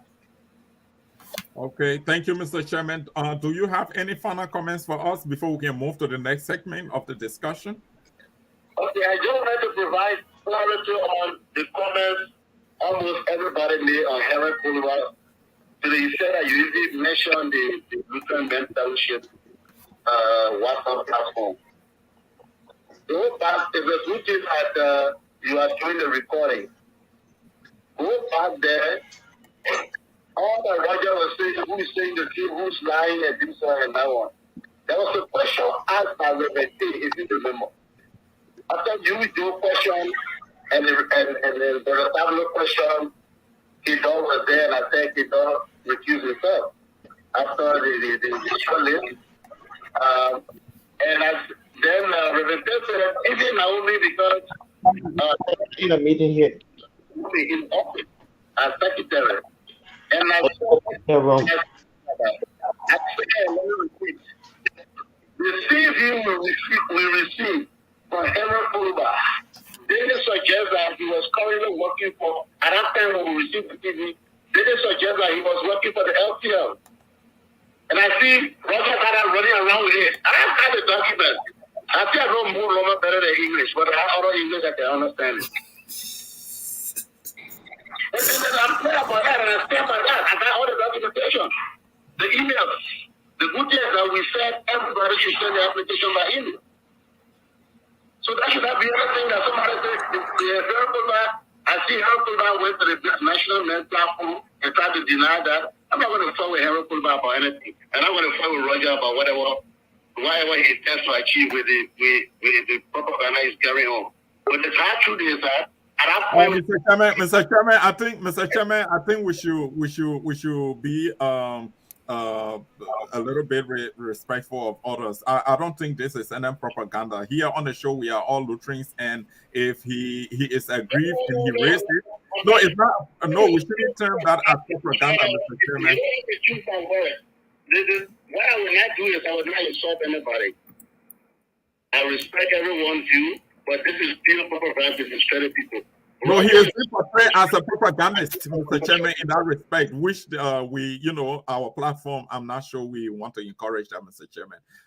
We want to consider this as Mr. Roger Kamal being a member of the church. Besides that, he is a senior member, the co-chair of the parish council of the leader for that matter. I think he should be given some respect here, even if he has a grievance. That is his right. So you can speak to the... Is that disrespect, Joe?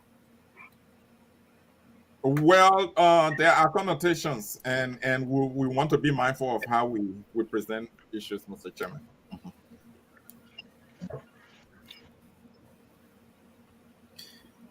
I think we lost the chairman. Okay, Mr. Chairman. Mr. Chairman, thank you for calling. You can always call. The show is your show, like every other Lutheran. You have the opportunity to call in and air your view. And if you want to appear, you let us know. We will definitely bring you on. But what we will not do is to encourage other people to get at others using our platform. We're not saying that that's what the chairman is doing, but there are just certain extensions that we won't absolutely consider here. We don't want to start that. We want to keep the discussion peaceful at all times. That's why we say securing the fights beyond emotions. So it was an opportunity to have the chair of the then ad hoc GS Select Committee, Isaac GS. Let's take another person before we recognize. Back to Elijah before we can do the recognition with it. I'm very sorry because I know Elijah was mentioned. No. Can we take another person on the line quickly before we recognize? We have a call. Let's take the call. Then we go to Elijah. Thank you, Willie. Go ahead, state your name and your point, please. My name is Sonny George. I'm calling from Philly. Oh, Brother George, you are most welcome. Thank you for successfully hosting the Aliyah convention. We hear it. We're getting a lot of positive feedback from that. Thank you so much for the hard work and welcome to the show. What's your view? Thank you very much and welcome. Yeah, man. We are not getting him clearly. Can he raise the volume a bit? Sorry. Yeah. Is he better now? I think he's okay. Go ahead. Okay, thank you, Brother Jokai. Thanks a lot. It was wonderful here. You guys will be getting the report soon, maybe 30 days or more from now. But back to my concerns. Am I hearing that the selection criteria, all the questions had 10 points? If that is true, what is the need of the LCL General Secretary's office? Is it a technical office? Is it an administrative office? We need to be careful because if we do not find the need of the secretaries, the need of the church as relevant to the secretary's position, we make it very, very much impossible for us to have the right selection. If we are clear on the need of the general secretary position to be an administrative position or a technical position, it means that in my mind, it wouldn't be a good thing for all the questions to have 10 points because administratively it's not worth it. I'm saying that if you want to tell me that the school or the qualification, the educational qualification, is it much more very relevant as compared to the technical ability of the position? If the technical ability is much more important for the position, it means that questions should be given points according to the importance of the office instead of just 10 points across. If we take like that, we will be selecting the wrong person just based on each qualification and not a qualification that speaks directly to the workings of the General Secretary's office. That's my point. I hope you understand what I try to say. Yeah. Thank you very much, Brother George. Thank you very Yeah, much. Brother George, you can stay on the phone a little bit. Maybe would like to. My colleagues would like to ask some questions. But let me just begin by saying that I do agree with you significantly, because if you have duties such as, drafting technical documents, concept papers, project proposal, especially in this time of the national status of the church, where we have to do our own resource mobilization, the person has to be conversant with project management.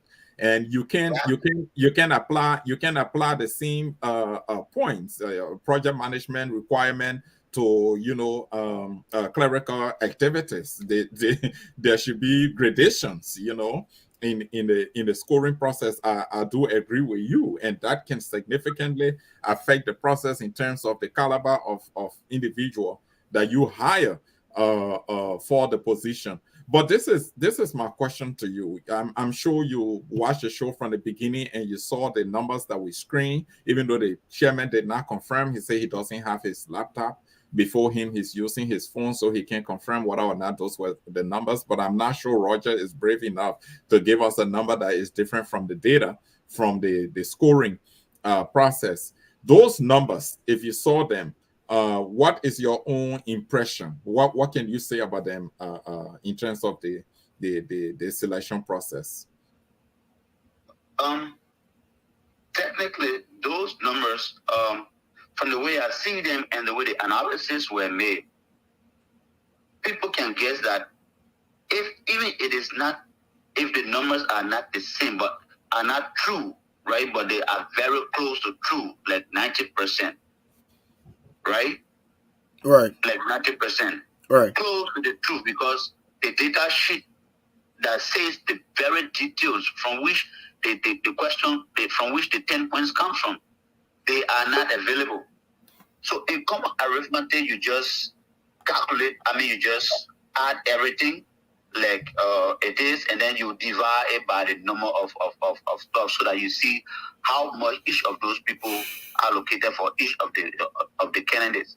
I got another concern, brother, just on Jokai. Yeah, go ahead. Go ahead.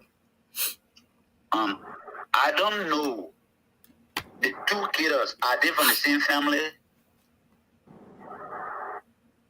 My point is, if you have one sitting as a judge and another one as somebody that is within a competition.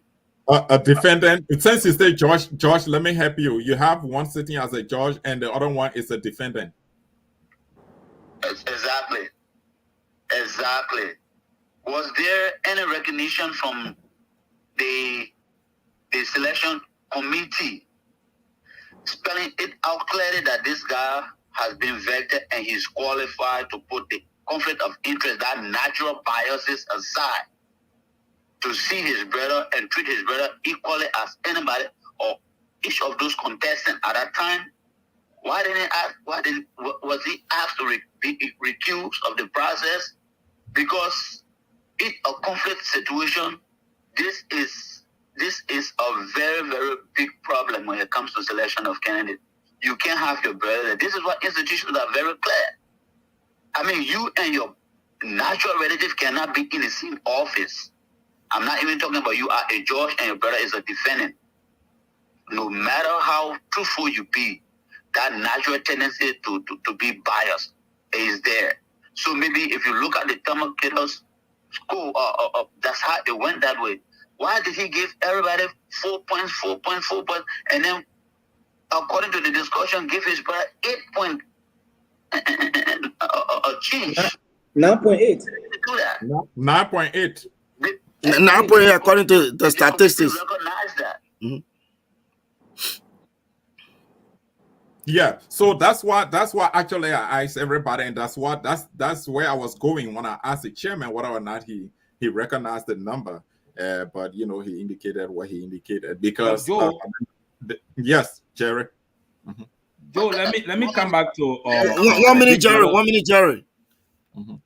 I'm not sure the chairman. I mean, on the other side, but I'm not sure you're ready call to clarify issues because the cost of some of the things that we want to find out. He said he can't talk to it. He can't talk about it. Exactly. He does not have that. So That's the his point. calling was just to come and express maybe personal feeling to say it should not be like this and blah blah blah. But if he really wanted to help as the chairman as he is to give some more credibility to the process, even after it has been concluded, he would have been patient and go through it step by step so that we understand, and then maybe we can tell the grieving party to say, look, gentlemen, this is gone, let's let it be. But I'm actually and do justice to the process. Right. So Jerry? And Brother Sonny George, we really want to say thank you too for weighing in on this topic. But exactly that is the reason why we were talking about the academic credential as an added value. And the reason why we stated that is exactly what you stated. The fact that whether it's technical or whether it's just administrative, we got to be clear on that first. Then we know when it comes to the scoring, what kind of score we should give to what quadrant, so that it becomes clear. You understand that? But anybody from anywhere, we want to think that Thomas Jara, for example, was an added value for the fact, number one, he has a higher degree than the degree that they were requesting for in the criteria. Number two, based on his work experience and other experiences, you are even willing to take an amount that was lower than what is quote unquote being, or recommended for that identical office. So to leave all of that and then come to say, we will take this other individual also is concerning. So that is the reason why we're asking the chairman to actually clarify so that we have some understanding on the motivation behind this identical thing. And secondly, the numbers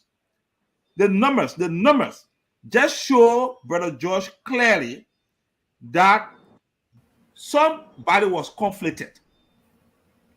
Just from the data number does not lie. Just the data, as per the analysis that Roger showed us, just tell us clearly that somebody was conflicted. And so if we want to be truthful to ourselves, we need to try to see how we can be able to give some clarity on some of these issues. You understand? And that is the reason why we're happy that, people like you weigh in so that at least we all can be able as Lutheran to sit around the table to have this kind of conversation so that we can be able to deter future efforts to undermine the issue of transparency and accountability. That's just all. Thank you, Ambassador. Thank you, Sonny George. As always, you deserve some rest, but we appreciate the fact that you were able to come on to weigh in on this issue. Thank you. Okay, welcome. Thank you so much. Host chairman, thank you for hosting. Host chairman, thank you so much. Thank you. Brother Elijah. No, Brother Elijah, you were being referred to a number of times. I don't even know you counted a number of times or you took notes. Yeah, Elijah should come in there and recognize Brother Elijah will come in. But I want us to look at something because I don't know if you guys have seen it. Brother Elijah, 1 minute, please. Let me just show it on the screen here. I don't know if it was ever since or it's now because Brother Sonny George was on the phone. That was when Brother George was on the phone. Just to clarify, Brother George was on the phone. Yeah, but can you please? Because I don't want anybody to say that we are not giving them the opportunity because that is why we are. So can we please return the call? No. The chairman We'll take So the call, we'll we take the Ambassador. gotta call when you call respond to some back. of the things that Let's I take hear. Elijah to respond Go for ahead, now go ahead. Yeah, because Elijah, Elijah go was ahead. in reference. Yeah. Elijah was in reference number of times by the chair. So by the former chairs of the select committee. So let's take Elijah right now to address some of those issues raised by the former chair as well. Elijah needs to have his day as well. Okay, no I problem. know. Yeah. Thank you. Thank you, big brother Joe. And I love the way the conversation is going. And I am happy that the chairman alluded to some of the things that I mentioned about the past process. And I want to go into the nitty gritty, step by step, and other information that we had that led to Naomi coming into the office, which of course, which is dragged on. But I want to make it clear to all of us when I talk about the issue of sticking to status quo and sticking to hierarchy. And that's why you see the chairman keeps coming up when we speaking towards processes and policy, but he keeps kind of like bringing it to be personal, say, oh, this is what we did, they want to discredit, or we're not discrediting you. We're discrediting a process that you conducted, and we want to redirect you in the future so you can repeat these missteps. And so I just hope that the community can listen because we are young people, we are learning. He made a statement that, oh, you, Elijah, you're not an HR person. I studied leadership, and my current job is now in contracting and licensing, and that part of HR, and I do recruiting every day. So I speak from an informed point of view. I'm not speaking and guessing on things here. So I know recruitment is just part of the whole HR process. So I want to make that clear so that Kevin understand that I'm speaking from an informed point of view. And secondly, the entire report of the search committee, it is repeated in that report that Tom Kiddo participated at this point, only at this point. Looking at the data that Roger Campbell just displayed before all, it shows that the committee lied blatantly to the entire Lutheran Church in Liberia and the executive council that Thomas Hughes himself only participated in the shortlisting process. The chairman should be able to acknowledge that the committee lied. They should acknowledge that the committee lied. So with that being said, I also want to say that the idea of perpetuating people, when I made mention of the last such committee of Asa Dua, the chairman and other people, James Gavel and other people that were on that committee, and they're saying the same kind of people coming again, is the idea that of retention and not inviting diversity, young people or other people to give that an informed decision of bringing new ideas to the office of the general secretary. The office Elijah, of the general secretary has Elijah, let me views. come in the chairman's defense there. Let The me chairman land. Let point me to that. land, big brother. Let me land. No, Let me the chairman land, big point to brother. that. The office of The chairman the point to office that is that of young people the don't want to offer. Young people no, don't want to no, come up. no, no. Big brother Josiah, the reason why you see Roger is going through this process is because of those kind of ideas that Roger, maybe somebody on that company, Roger too small. The man no pay you put the boy, he will be general secretary. Roger can be general secretary for the LCL. Somebody who I know somebody who have made that kind of statement on that committee. But the office of the general secretary is not a play office. It's an office that requires a technocrat, a person who is very verge and is creative and innovative. But the office of the general, if you look at the questions, like I keep bringing you guys to the question, let's look at the financial management and technical skill question they asked the participant when they were doing that recruiting, right?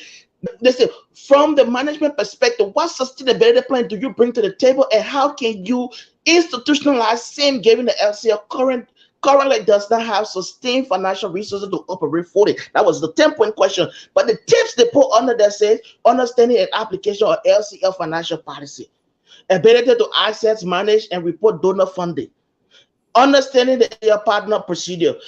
Understanding the LCL partner procedure, policy documents, those are not documents that you download from the internet. Those are onboarding that the candidate, when he or she is elected, will learn and will be introduced to the process to implement them. But if you asking that question, you want to ask a practical question. What financial management and sustainability plan that person have implemented before, and how far did that go, and what was the achievement in that process? But you asking them about LCL donor procedure. What if the person is not a Lutheran? What if the person is not a Lutheran? Or what if the person is not a current employee of the LCL? How do you expect the man to understand the partner procedure? And how does that link to a sustainability plan of the LCL? How? I'll stop there. Oh, okay, Elijah. Thank you very much for the intervention. My understanding is that Willard, do we have a call? You are muted, Willie. Yeah, sorry. Yeah, we do have the chairman back on the fact that he said he was calling. Oh, okay. We have. We had to call him back because we just want to be transparent. Oh, you call back? You call him back? That was good. Yes. Wonderful. Right. He called in because we had Brother George on the phone, Sonny George, and I traced the number to call back. Oh, absolutely. Wonderful. Yeah. Thank you. All right. Yes. You can go ahead. No. That's fine. That's fine. No problem. I call you. That's fine. You can go ahead, sir. Welcome again. Sorry, I was closing the door. I didn't hear what my strong former youth president said that the committee lied. I just wanted that, then I will respond. And I will respond to the issue Tablo keep raising about the salary issue. But I just wanted that Brother Zina to clarify that for me. I didn't hear what he said the committee lied. The committee lied when they said Thomas Keller did not participate in the rest of the process or the entire process in that report. And the document, the report you made to the bishop office shows that Thomas Keller participated, and data we're seeing here today shows that Thomas Keller participated in the entire process. And it is that process that we want you to acknowledge to us that Thomas Keller did participate in the process, and he repeatedly put in a report that he did not. Okay, thank you. Thank you, Brother Zina. Have you read the report? Yes, I did.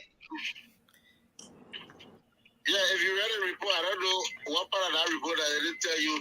We said in the report, and even Coach Roger mentioned that we said he didn't participate in the interview. That's what we said. He didn't participate in the interview, but he participated in the shortlist. But in the interview, no. So let me go for. I'm not going to fight with you for that one because that's written in black and white. So if you didn't see that part, that's okay. I'm not going to fight with you on that one, Brother Zina. Let's move on. Look, I don't know why Brother Tablo keep coming back with the whole salary issue. The people we interview as normal. Let me give you a practical example. When we did a senior executive service program for the Republic of Liberia, it was supported by 8 donors. And there were salaries set for people. For example, legal people, their salary was $3,000 US. There were some people who recruited and they were informed they rejected. They said they don't want it, the money was too small for them. They can make that money in 1 or 2 days. I don't see why the argument comes out with the Reverend Jara was offering to take 500, and when you set out a committee, the committee does a work and report. The appointed authority decides what to do with the report. And we will go do recruitment. Sometimes the first person is not even the first person not even the first person that you recommend is sometimes accepted. For a couple of reasons. One of them is salary issue. You tell the person, say, okay, this is what we have to pay you. They say, no, I don't accept it. They go. There's no contract. There's no violation. There's no law that says about that. So I don't see why you keep coming back. Oh, you know, if I help the church, what's up to the church? Yes, no, the last time I said it, let me say it again. There was no obligation. All the people we interviewed, the church was not forced to hire anybody. If Brother Kidon says you want $5,000 and the church can afford $1,500, bro, go up by your bag, go. With this contract, when he say, well, we interview you, automatically you got a job? No. All the people who went to the interview, we asked them one by one, we told them, after this interview, if you are successful, we'll notify you. If you're not successful, we'll notify you, and we'll do a report to the Executive Council that will make final determination. And it was up to the Executive Council to decide this man is asking for more money. We're not going to negotiate with him. We're not taking. And nobody going to go to court for that one. Roger, please mute yourself. Okay. 1 second, Chairman. We have questions. Chairman, we have questions, please. Go ahead, Brother Jokai. Oh, thank you very much, Mr. Chairman. Thank you for coming by, and we appreciate the fact that you need to provide additional clarifications. It will be highly appreciated were you to focus on the Getting some disclosure, feedback. the disclosure failures. And when I say the disclosure failures, in the first place, when the team realized that Thomas Kedor brother was an applicant from the very get-go. He was supposed to recuse himself. That failed. You also chose on the show probably not to tell us why that happened, but he stayed on until the initial selection process was completed before he recused himself just for the interview aspect. And I'm not sure that even made sense. Let me clarify that before I forget. Sorry, Joe. Let me interrupt you and clarify that. Right. The last time that issue was raised, it was Right. raised by you. It was raised by Brother Pablo. It was raised by Pastor P. Look, from all the interview I participated in, either at UNDP or whatever, I even give an example of myself. I told you guys I went to the Millennium Challenge interview. The CSA sent me there, and there were 5 people that were being interviewed for a position of ME manager. And when I went there, 3 of the 5 people are people I knew worked together before. Best practice requires that you make full disclosure or you recuse yourself. And I made full disclosure, and Monica said, okay, that's fine. For them, they have a system where you formally sign a paper that you know some of the people. And after you score everybody and doing the analysis, you look at those scores of people you know as compared to people you don't know. We don't have that kind of sophistication. And if somebody tells me do that for LCL, you may as well tell your committee work. Right? So I explained that the last time. So let me also come back to Thomas Kedor. Thomas Kedor, brother Victor Kedor, also applied to be the executive director for LDS. In that process, he was the least. So why nobody complained why we Thomas Kedor, his brother was on a committee, but he recused himself as well. We did a short listing, but he didn't do the interview. But he didn't. No, and that's my point. That's my point, Mr. Chairman. Why must he even be part of the selection process for interview? Nobody complaining about that at that time when we did the recruitment for the executive director LGS. Victor Kedor was not successful. It's an issue. No, Mr. Chairman, that would just confuse us. That would just confuse us further. I wanted us to stick to the GS selection process because Thomas Kedor brother was an applicant, and you reviewed the applications and realized that his brother was an applicant, and he didn't recuse himself from the get-go. I thought the committee would have raised an issue with Thomas Kedor for not recusing himself. But I just said to you, Joe, I don't know what else explanation I can give you, and this will be my last comment on that one. You can do full disclosure or you recuse yourself.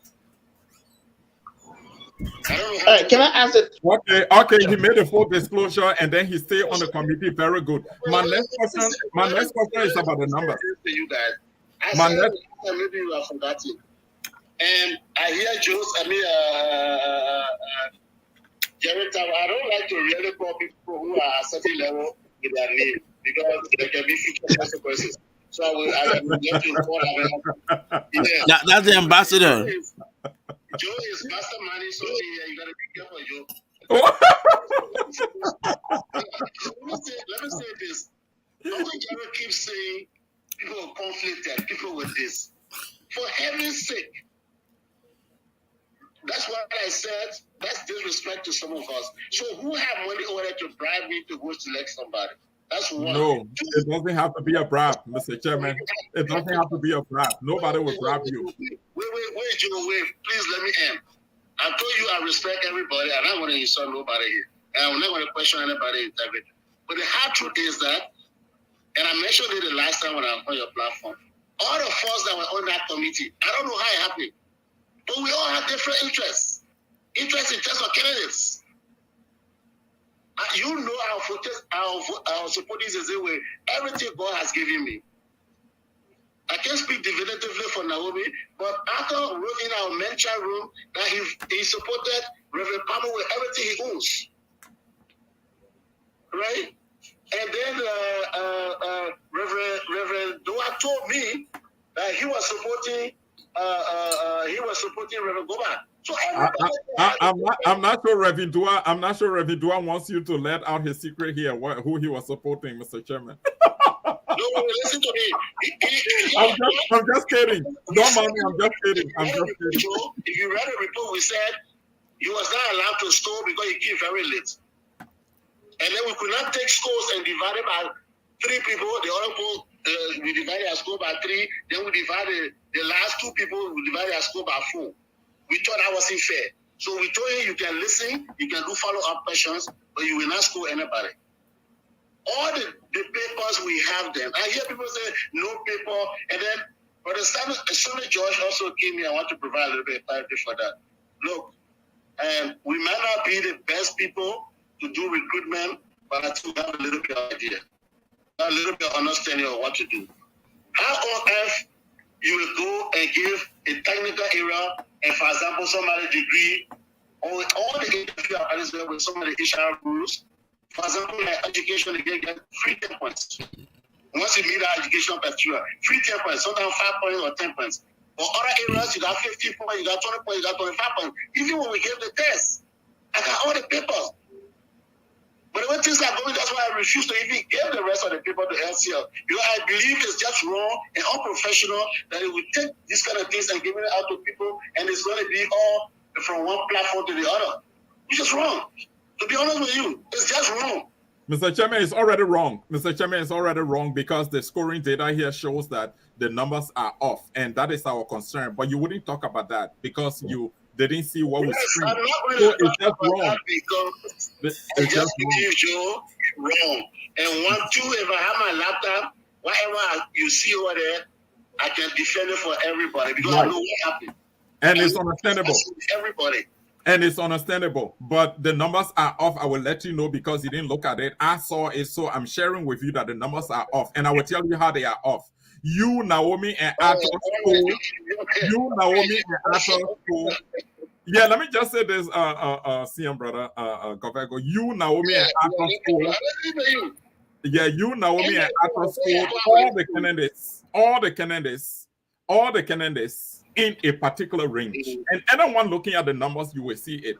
But Thomas Kedor's number is completely off. Everything is 40, 40, 40, 40 off. So the concern here is why Thomas Kedor was not questioned on the basis of your statement when you sat with us here on the first time. You said, during these processes, applicants are scored in the same range. If one of the committee members gave different score as compared to others on the committee, that person will be questioned. One of my questions to you was, did you question Thomas Kedor when you saw that his numbers were so off? I mean, some a difference of 30, some a difference of 35, some a difference of 40, when the numbers were completely off.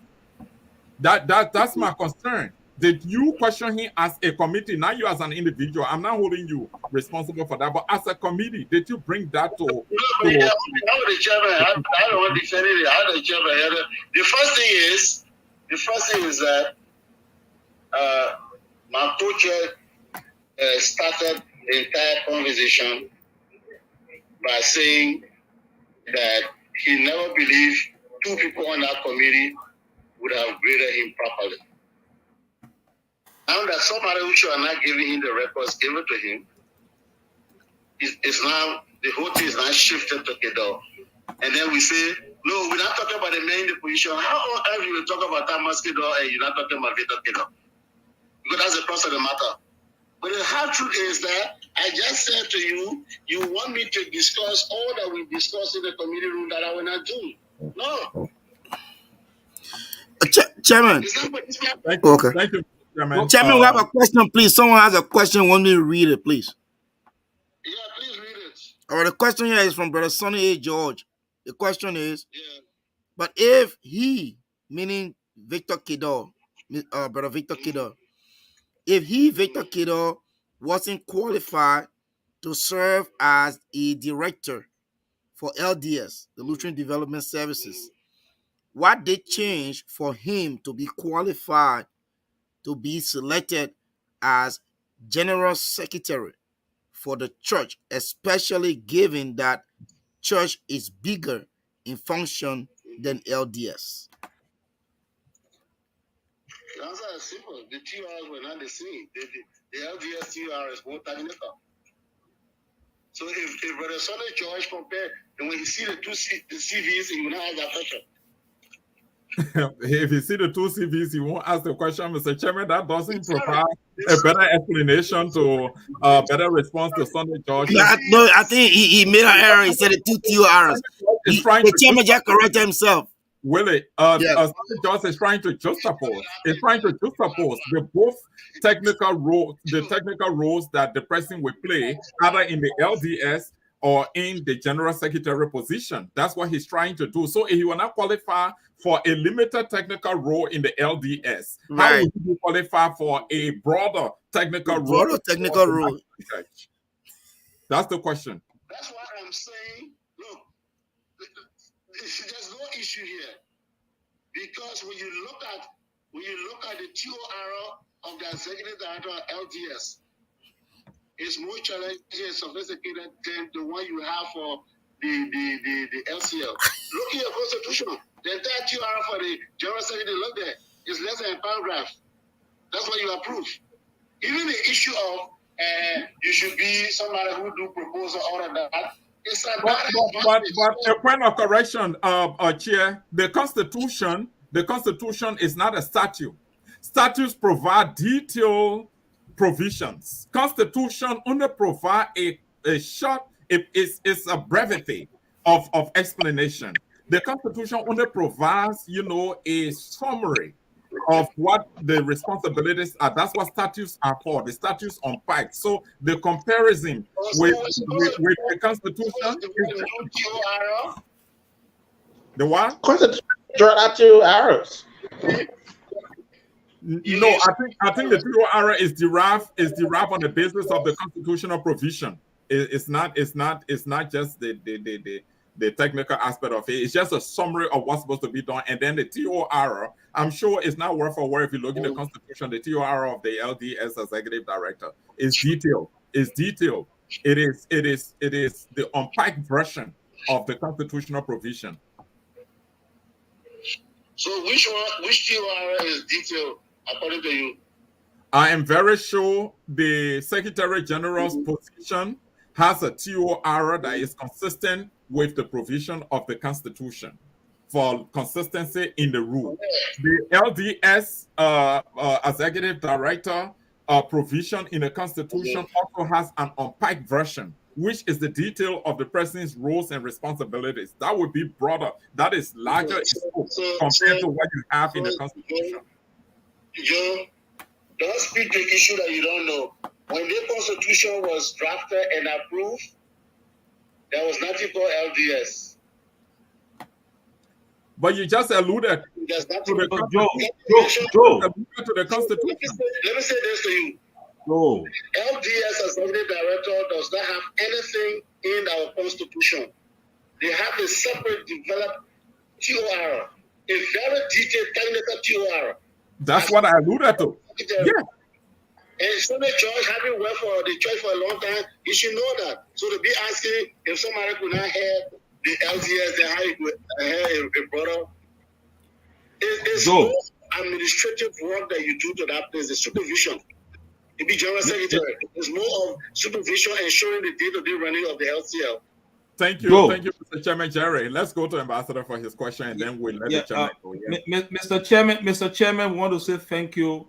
I would just want to find out from you. Would you give us the pleasure of your time? Maybe you can tell us when, so you come back and we can share the number with you, so that we can be able to discuss the number, since you are not seeing it and you're on the phone. So because for me, I'm interested in the data, in the numbers. So probably you may bring your own number, and then plus the number that Abim, if he wants to come back, he could come back, but we already got the numbers that he shared Will with it us. please put that number up? Maybe that's the And I last thing think we he did want some to good do. analysis. Like So that. will you like to come back, like, you know, to clarify on the numbers? No. Okay. All right. That's the direct response, Jerry. Is Roger feels strongly about what he's doing, he should file a formal complaint. Okay. I think that makes sense. Yeah. Yeah. All Okay. right. Okay. Thank you, Mr. Chairman. Here are the numbers again. The chairman said he did not see the numbers. Elijah, Roger, Willie. The numbers are here, and we I will have a tool in my hand. If you want me to show my hand to see numbers, I'm not Oh, going no, it's not for you, Mr. Chairman. This is for the audience. We are just saying it because this is the business of our discussion. Oh, I thought the chairman was done. Sorry, Mr. Chairman, you are still on. You have last comments? You have final comments? I'm saying, all right, you guys done with me, I can go off. No, we don't have questions now. We don't have questions for you anymore. If you have anything to add, you can add just before you leave, sir. You still have, that 1 or 2 minutes. Yeah, so this would be my party comments, and it's a good thing to have the show. But the way you conduct the show, sometimes you are very definite about issues, right? And I think that's not fair. For example, Brother Zina, from his response, he feels offended that I said that's what he approved because he was questioning something. So I had to provide clarity that the same number of 5 people on the committee, at the same number of this time on the committee. So you should not be questioning that. But however, on the issue of appointing people overload, let's be real with each other. The University Technical Committee, maybe will have seen it. There were 15 people appointed. We are left with 3 people. The bishop knows that. The bishop was not even on that committee that time. He was administrator of CB Hospital. We had to ask him to please join us. And there are people here. They appoint people. When you don't appoint people in close proximity, what happens? If you appoint me on the committee, the young majority of the people, for example, in Central Liberia, who facilitate postman going there? So now when we're discussing some of these things, we don't look at the implication. And then where you are, your telephone issue is different from ours, my friend. So sometimes to do these things is a challenge. So people need to understand that. So you think we really want to be on a committee? The more the merrier. If I'm now on any committee or LCL, it will not discourage me from going to church. It will not discourage me from doing something for CPD or the LCL. But when we volunteer our times and I see comments that being made, privilege they sound like retention and all of that. No, for example, let's not walk that road. It takes time. It takes our time and resources to be able to do these things. Thank you, Mr. Chairman. I still think people saying that around. And what you would do is that you would discourage people. So when somebody is out to do something, you say, no, I have served on 1 or 2 committees. I don't want to be retained. So I'm okay. So let's not walk that road. If people are not going, we're not begging for these appointments. We are appealing to everyone. We accept it to work for our church. This is our church. If there's a mistake, let's talk about the mistake and let's not start dragging and teaching people as if this is somebody looking for a job. This is not a paid job. It takes time from us. It takes our resources from us. Thank you, Mr. Chairman. Thank you, Mr. Chairman. Thank you, Mr. Chairman. Thank you. We can go on and on. That's quite impressive, and that's good for the health of the LCL.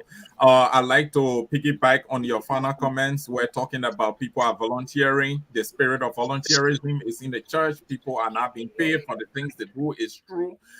Equally, right here on the Lutheran Connections platform, this is a classic example. We are not being paid for what we do. The resources that we use to do what we do is for the interest of the church, is for promoting unity, peace, and reconciliation in our church. We do appreciate everything that everyone does in their little corner for the Lutheran Church in Liberia. That is what we are called to do. We are called to service. But when we do it, we must do it with diligence, and we must do it with with accountability. We must ensure that we serve the people based on the mandate entrusted to us, whether or not we are paid for it. And we should hold ourselves accountable for the things that we do, our actions, so we don't behave in a way that will raise issues, and on the basis of sacrificial work, we just, ignore what we've done. So every one of us here are held accountable for what we do. On this show, we were not pushed to do it. We voluntarily decided to do it. But equally so, we are accountable to Lutherans for what we say here and what we do here. So we have to do it properly. Thank you so much, Mr. Chairman. We will always have you, like Jerry offer. Is open whenever you change your mind to come back on the show. Just let us know. We will definitely have you on the show. We are very pleased to have Elijah and Roger today, but we are keeping the numbers on the screen because these numbers speak volume. And from the start of the show, we said the discussion is basically to ensure that we prevent any future occurrence of some misgivings that we see here. And we are very sure about those. We're not definite. We're not definite. Let's be clear, Mr. Chairman. We're not definite, like you said. We are definite about the discussion. We're not definite, but we are concerned.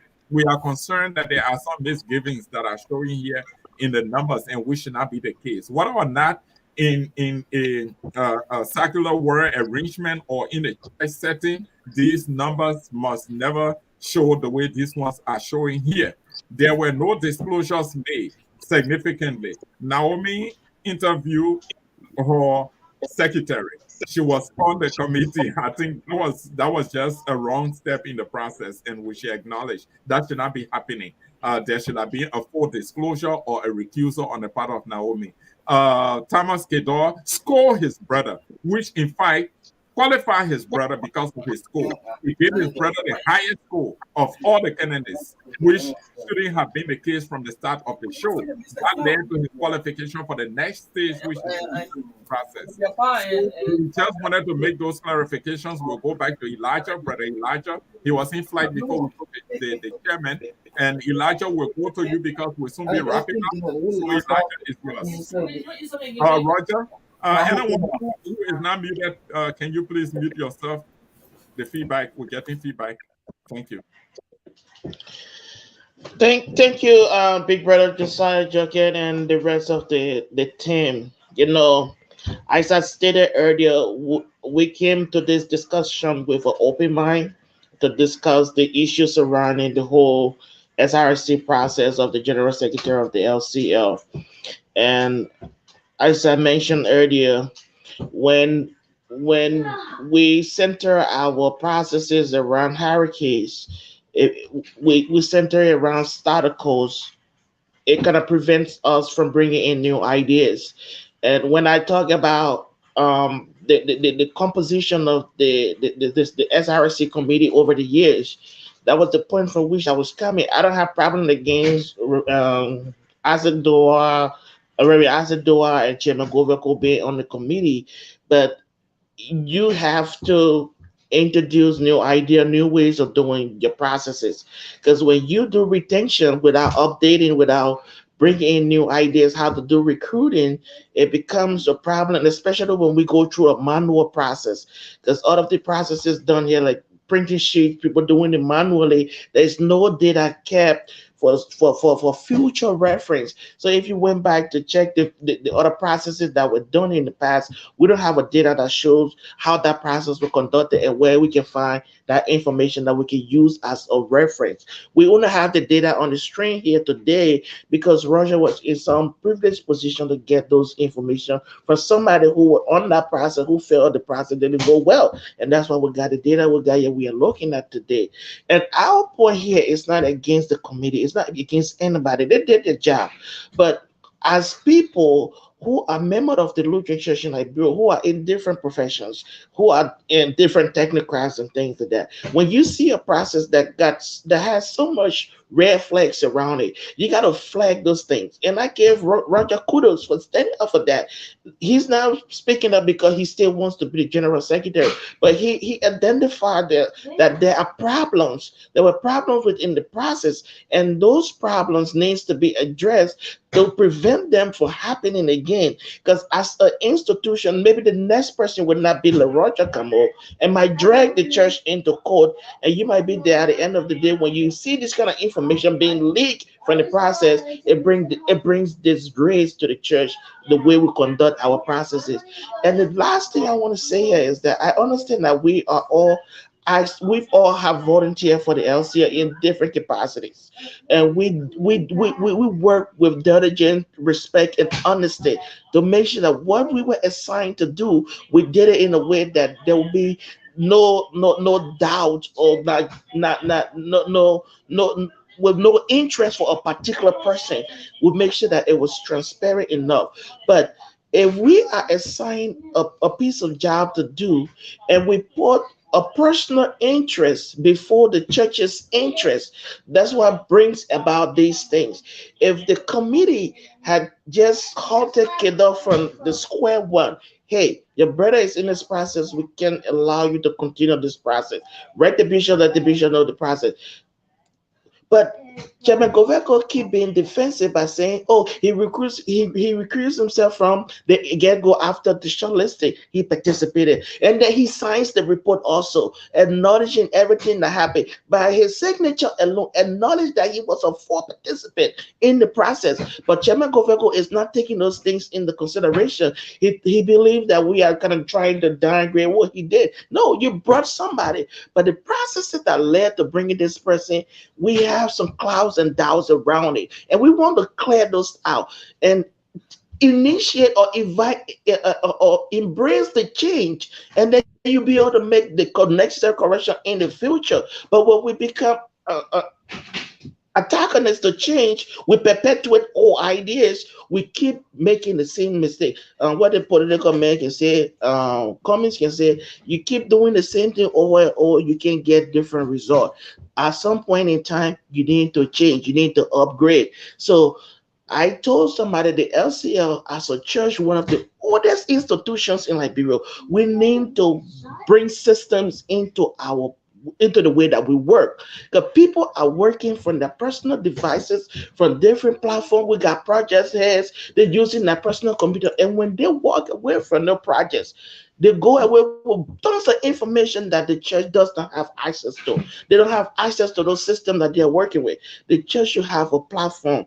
There's a recruiting platform that the church can use to incorporate everything. So we should be looking into those directions and be graduating from appraiser, search committee over and over every year. Let the applicants go through the recruiting process that is transparent on the platform, and you know who are the people who took them through the process by tracking the data at the end of the day. But I appreciate that you were able to honor the invitation from us, the request for us to appear here to provide our own ideas and just say that, this process went on, but we think that there was some missteps, and I think the committee should own those missteps, and say we made some mistake, and we will own that. But we look forward to correcting those mistakes in the future. But I don't see the chairman going that route. He's very defensive of all of what they did, and he brings about LDL director, and he just puts himself into more trouble when he brings up the other scenarios that he tried to mention in the process. So thank you for having me today. Thank you. Thank you. Ambassador? Well, nothing much. I sat patiently and listened. I think the show was very rewarding, Right. and we want to thank our guests for coming. Brother Zena, we want to say thank you so much. We also want to say thank you to Brother Rogers. I think he left us for a while, and we also want to say feel free at any one point in time. The platform is for all of us Lutheran, and we're all making the sacrifices. We ourselves, we are not getting paid for what we do, but people expect us to be here every Sunday to provide information. And that is our obligation, and we're obliged to doing it. And that's the reason why, even if we are in the traffic, sometimes Josiah in the traffic, Sometimes waiting in the drive. As I speak to you, waiting is on his way to the Yeah. airport to Yeah. go, but he has to be here to conclude Yeah. the No, that's process heavy. while Yeah. in the background trying to pack the things to get to the airport. But we got to bring the information Right. to our brothers, our Lutheran family, so that they can be able to see. So these are the kind of sacrifices we have to make Right. sometimes. But we Right. got to be diligent about it, because we know we're missing one Absolutely. Sunday, even though we are not being paid, but is we are obliged to say to our viewers that this Sunday will not be on because of this. Because people are getting used to the platform, and every time they want to hear something. And so we want to say thank you so much, and we want to say thanks to the chairman of the ad hoc committee for providing some information. But if the opportunity stays his, if he wants to come back so we can discuss the number, Mr. Chairman, if you're still listening, please feel free to come back so we can discuss the number. I want to say thank you, Joe. Right, thanks. Thanks to everybody. Willie, man, thank you. I can't say thanks much, man. Willie, it's really sacrificial. You're supposed to be flying and you're on the show here. Willie, take it from here. It's all yours. We look forward to sitting with the bishop next Sunday. We're going to be here. It's going to be another round of interesting conversation. Willie, it's up to you. Thank you very much. And to our brother Elijah Zina for um asking us and taking upon your time to come. Um, and to our brother, the ambassador Tablo, and our brother Josiah Jokai. One thing we just want to again remind the general public about is that next Sunday, like brother Jokai said, we'll have our bishop who will be appearing on the show again for the bishop segment. And also, we want to just, Bijo, you want to talk about this that is coming up? We'll have an entire marathon of the LTI. Yeah. Look, and that's a big one. So we're going to have a series, and this is how it's going to work.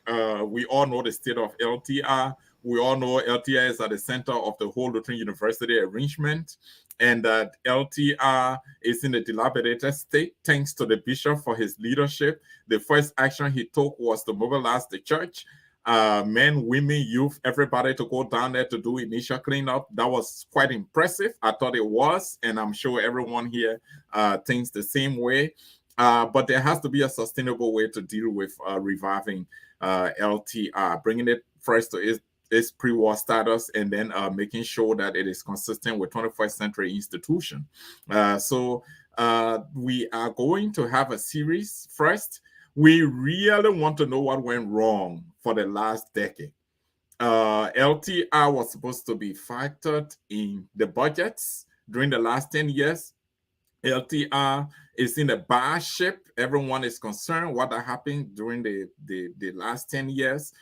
We want to hear from the director, the former director, and the current director of LTR. It's going to be somewhat difficult, technology-wise, maybe to get the current director, but we are doing our best to make sure that the former director and the current director sit with us on this show to really tell us what goes into managing LTR.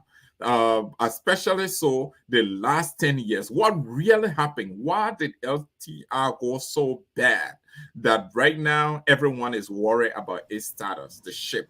And then we also want in the series, we also want to dedicate one of our shows entirely to a fundraiser for LTR, but we can only encourage people to make contribution to LTR when we justify why they should make contribution. And the justification has to start with what went wrong with LTR in terms of keeping LTR in such a bad state for more than a decade. This is seriously concerning. They need to speak to us. They need to speak to the Whoopi supporters. They need to speak to Lutherans back home and in the diaspora. What actually went wrong, and how are we fixing that going forward? And then how can we encourage Lutherans to really contribute to the revival of the Lutheran Training Institute? So yes, Willie, you are right. Thanks for the reminder. We, after the Bishop Hour, we are going to start a series on the Lutheran Training Institute, its revival, and how we can raise funds, to get LTR up. Ambassador, you Thank you. want to give me anything, or did I paraphrase it rightly? So I really didn't get to you coming in broken. Oh, okay. All right. No, I just wanted to ask if I paraphrase it rightfully the message, or if you wanted to add anything before we. Oh yeah, oh yeah, oh yeah. That is it. You Right. did a scream, Joe. You did a screaming. Right. Thank you. Right. Yeah, so folks, again, we want to say thank you very much today. The very first time we've gone 3 hours. Yes. We want to say thank you very much. And again, we're going to be going with the message from our bishop Yes. and the benediction.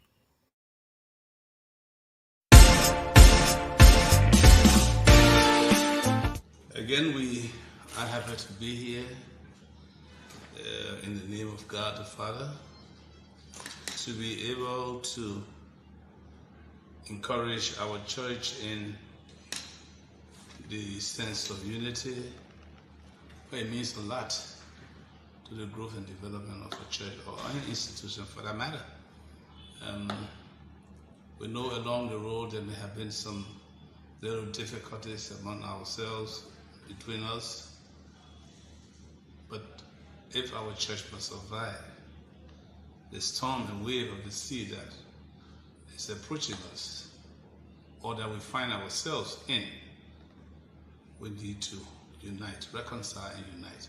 And so that has been, and that is, one of my major focus, because I need everyone to participate in the development and growth of this church.